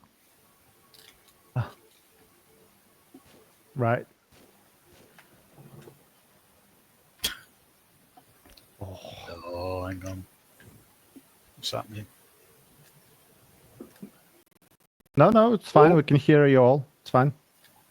It's like Hellraiser flying around with that camera. Or should I say Evil Dead? Yeah. That's Chronicles. Yeah, true. That is a classic in games, isn't it? And in films to some degree, where the mines have a little bit sticking out of the ground so you can see where they are, and then you don't have to step on them. Because otherwise, you know, they wouldn't be doing the job, would they? If no. They're a cautionary thing, aren't they, mines? Yeah, you need to have something to tell you that they're there. Big flashing red light. Yeah, a little beeping, boop, boop, boop. Yeah. This is kind of an epic moment. Oh, look at that. Whoa. Nice. TombRaider, and thank you for 500 bits, Senator. Thank you. And I do deserve, thank you. She says, because you deserve. So was that kind of, what did it feel like when you first played it, Seth? Did it feel like a kind of epic moment? I was the big motorbike jumps I knew kind of would feel pretty good for the player. Yeah, and going like fast down the streets, over the crocodiles, through the fog, it comes together really nicely. Yeah, definitely. Well, thank you. It's nice to be underpowered and then be overpowered, you know. It's the classic. Go on, Warcraft say it, thing. Andy. Say it. What? Badassery. Hey, badassery. Thank Badassery. you. Yes. Want to be thanks, Rich. Want to be book terms. I don't know if you've seen this. I like that.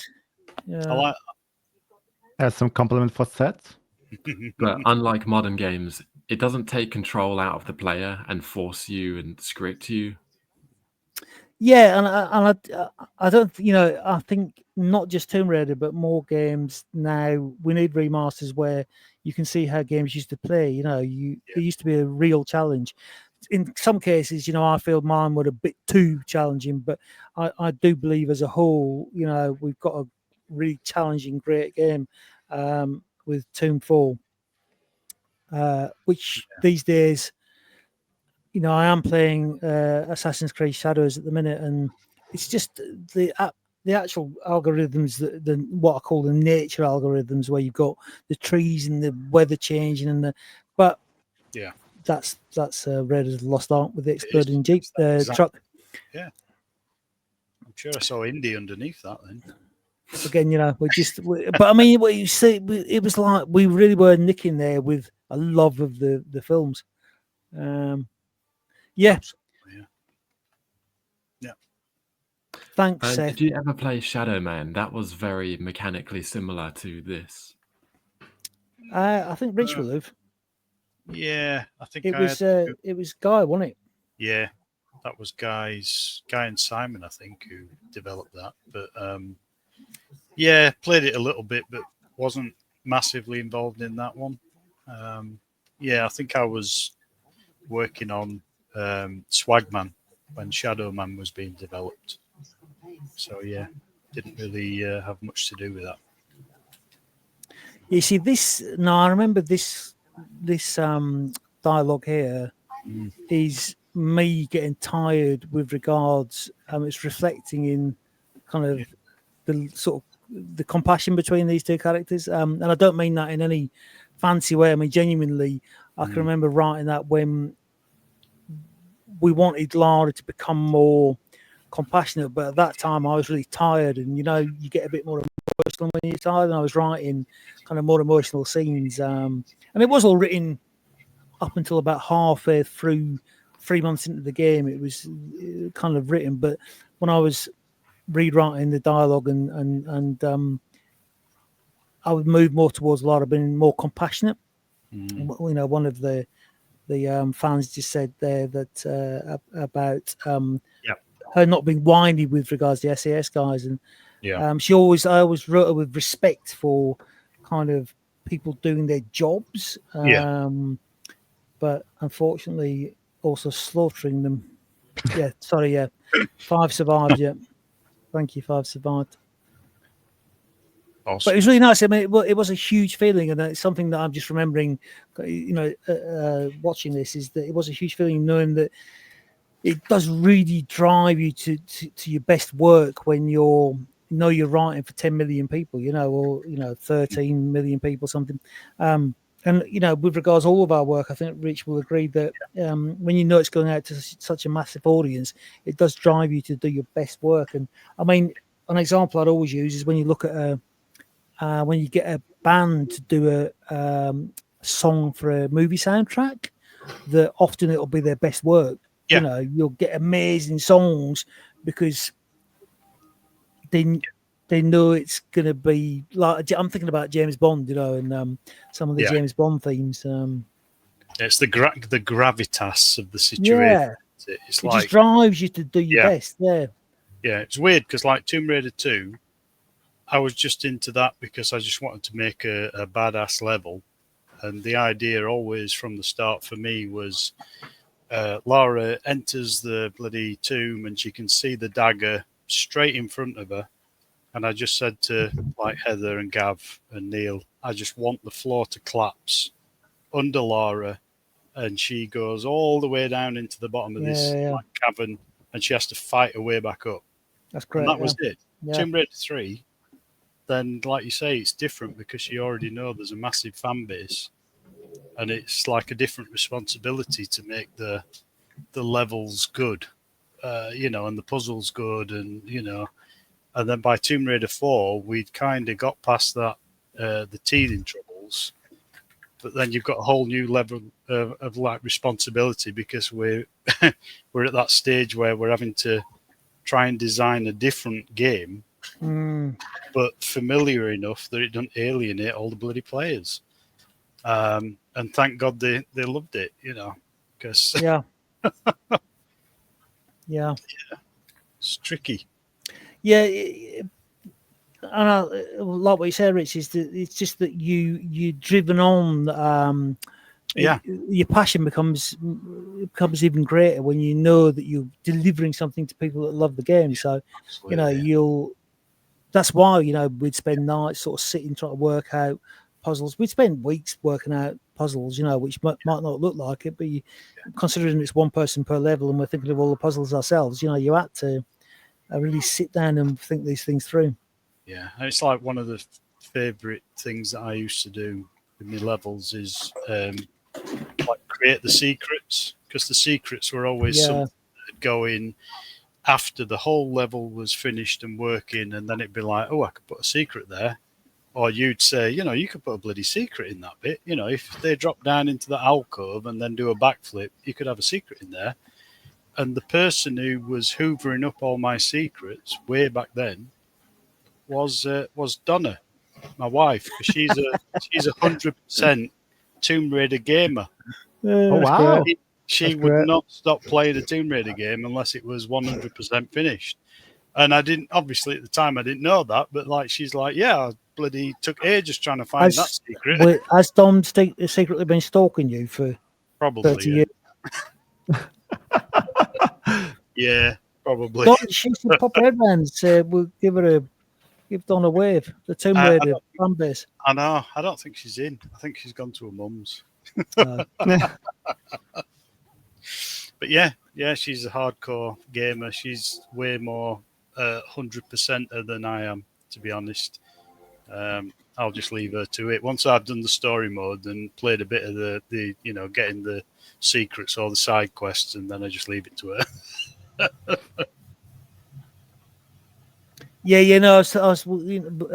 was surprised chatting to Donna about how much she loved it. Yeah, she liked coming to the Derby thing a couple of years back. She loved that. Yeah. She's a proper fan, proper Tomb Raider fan.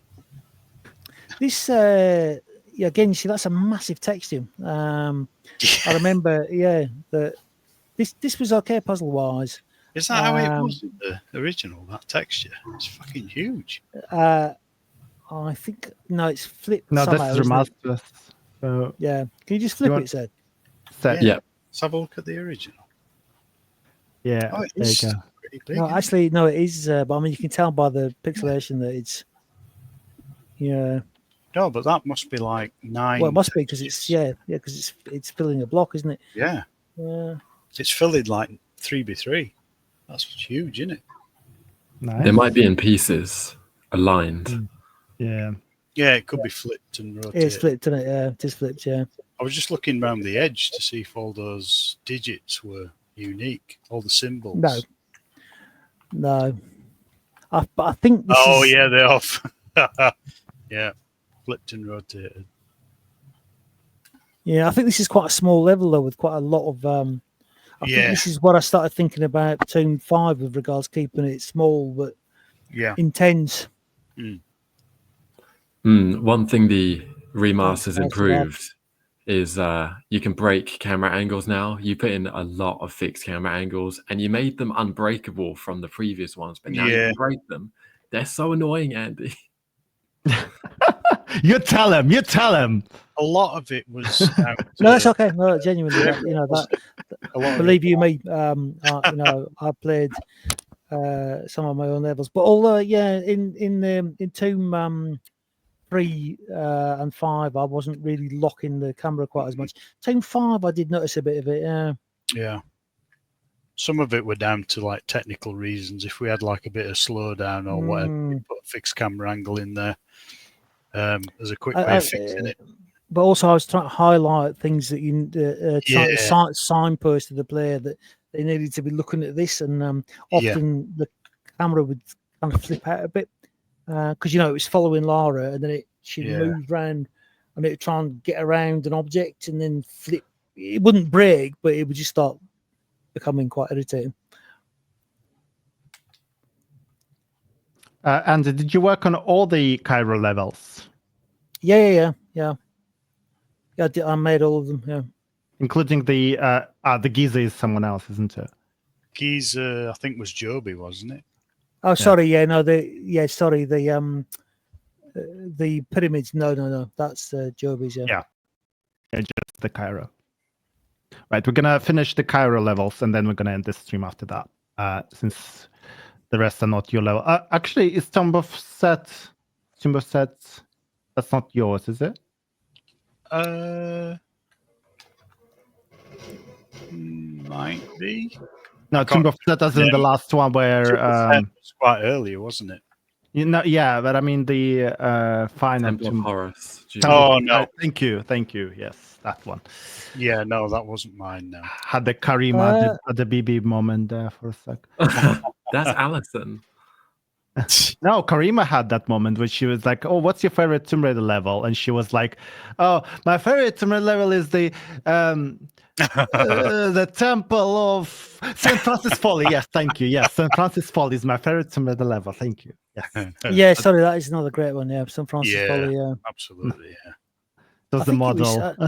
I think it was more Heather and not to take away anything from Toby, but Toby used to scratch things on the back of a flannel and then give them to Heather and Neil.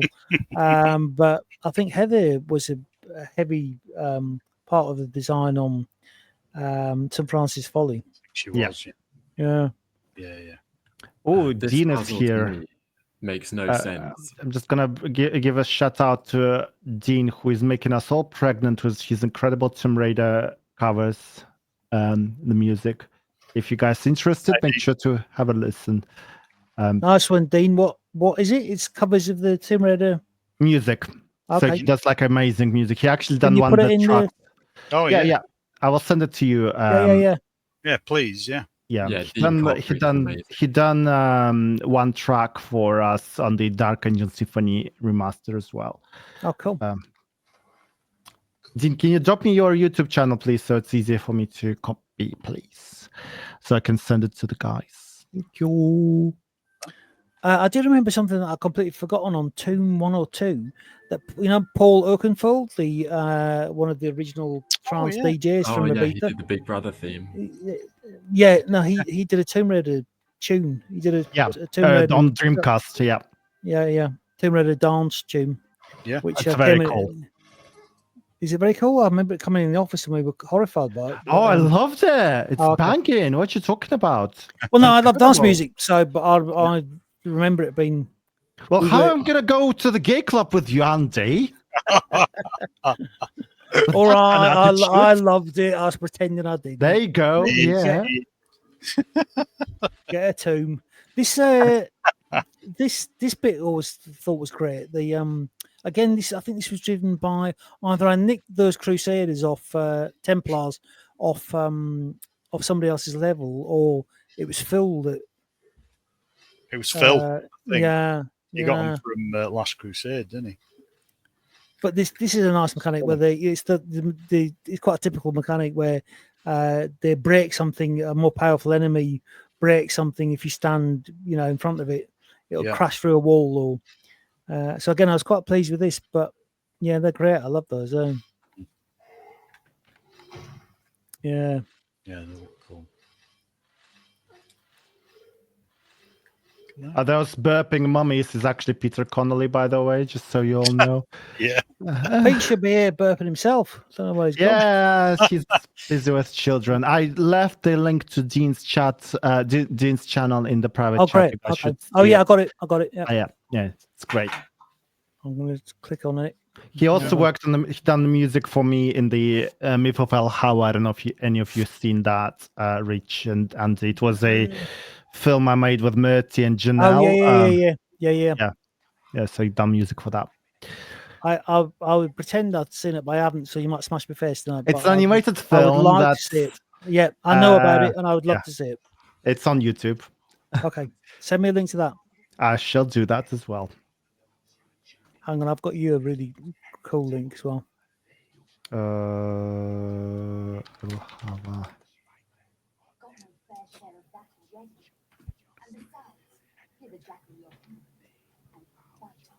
Check that link out, Ash. It's amazing. Of course I will. Oh, okay. I shall post this in the chat for everyone else to see. Oh my God, I just I clicked away. Oh no, I didn't. It's fine. I've just clicked on yours, so I've got both of those now prepped. Nice. So which bits this is coming out of the Citadel? Giza. Oh, sorry, out of Cairo.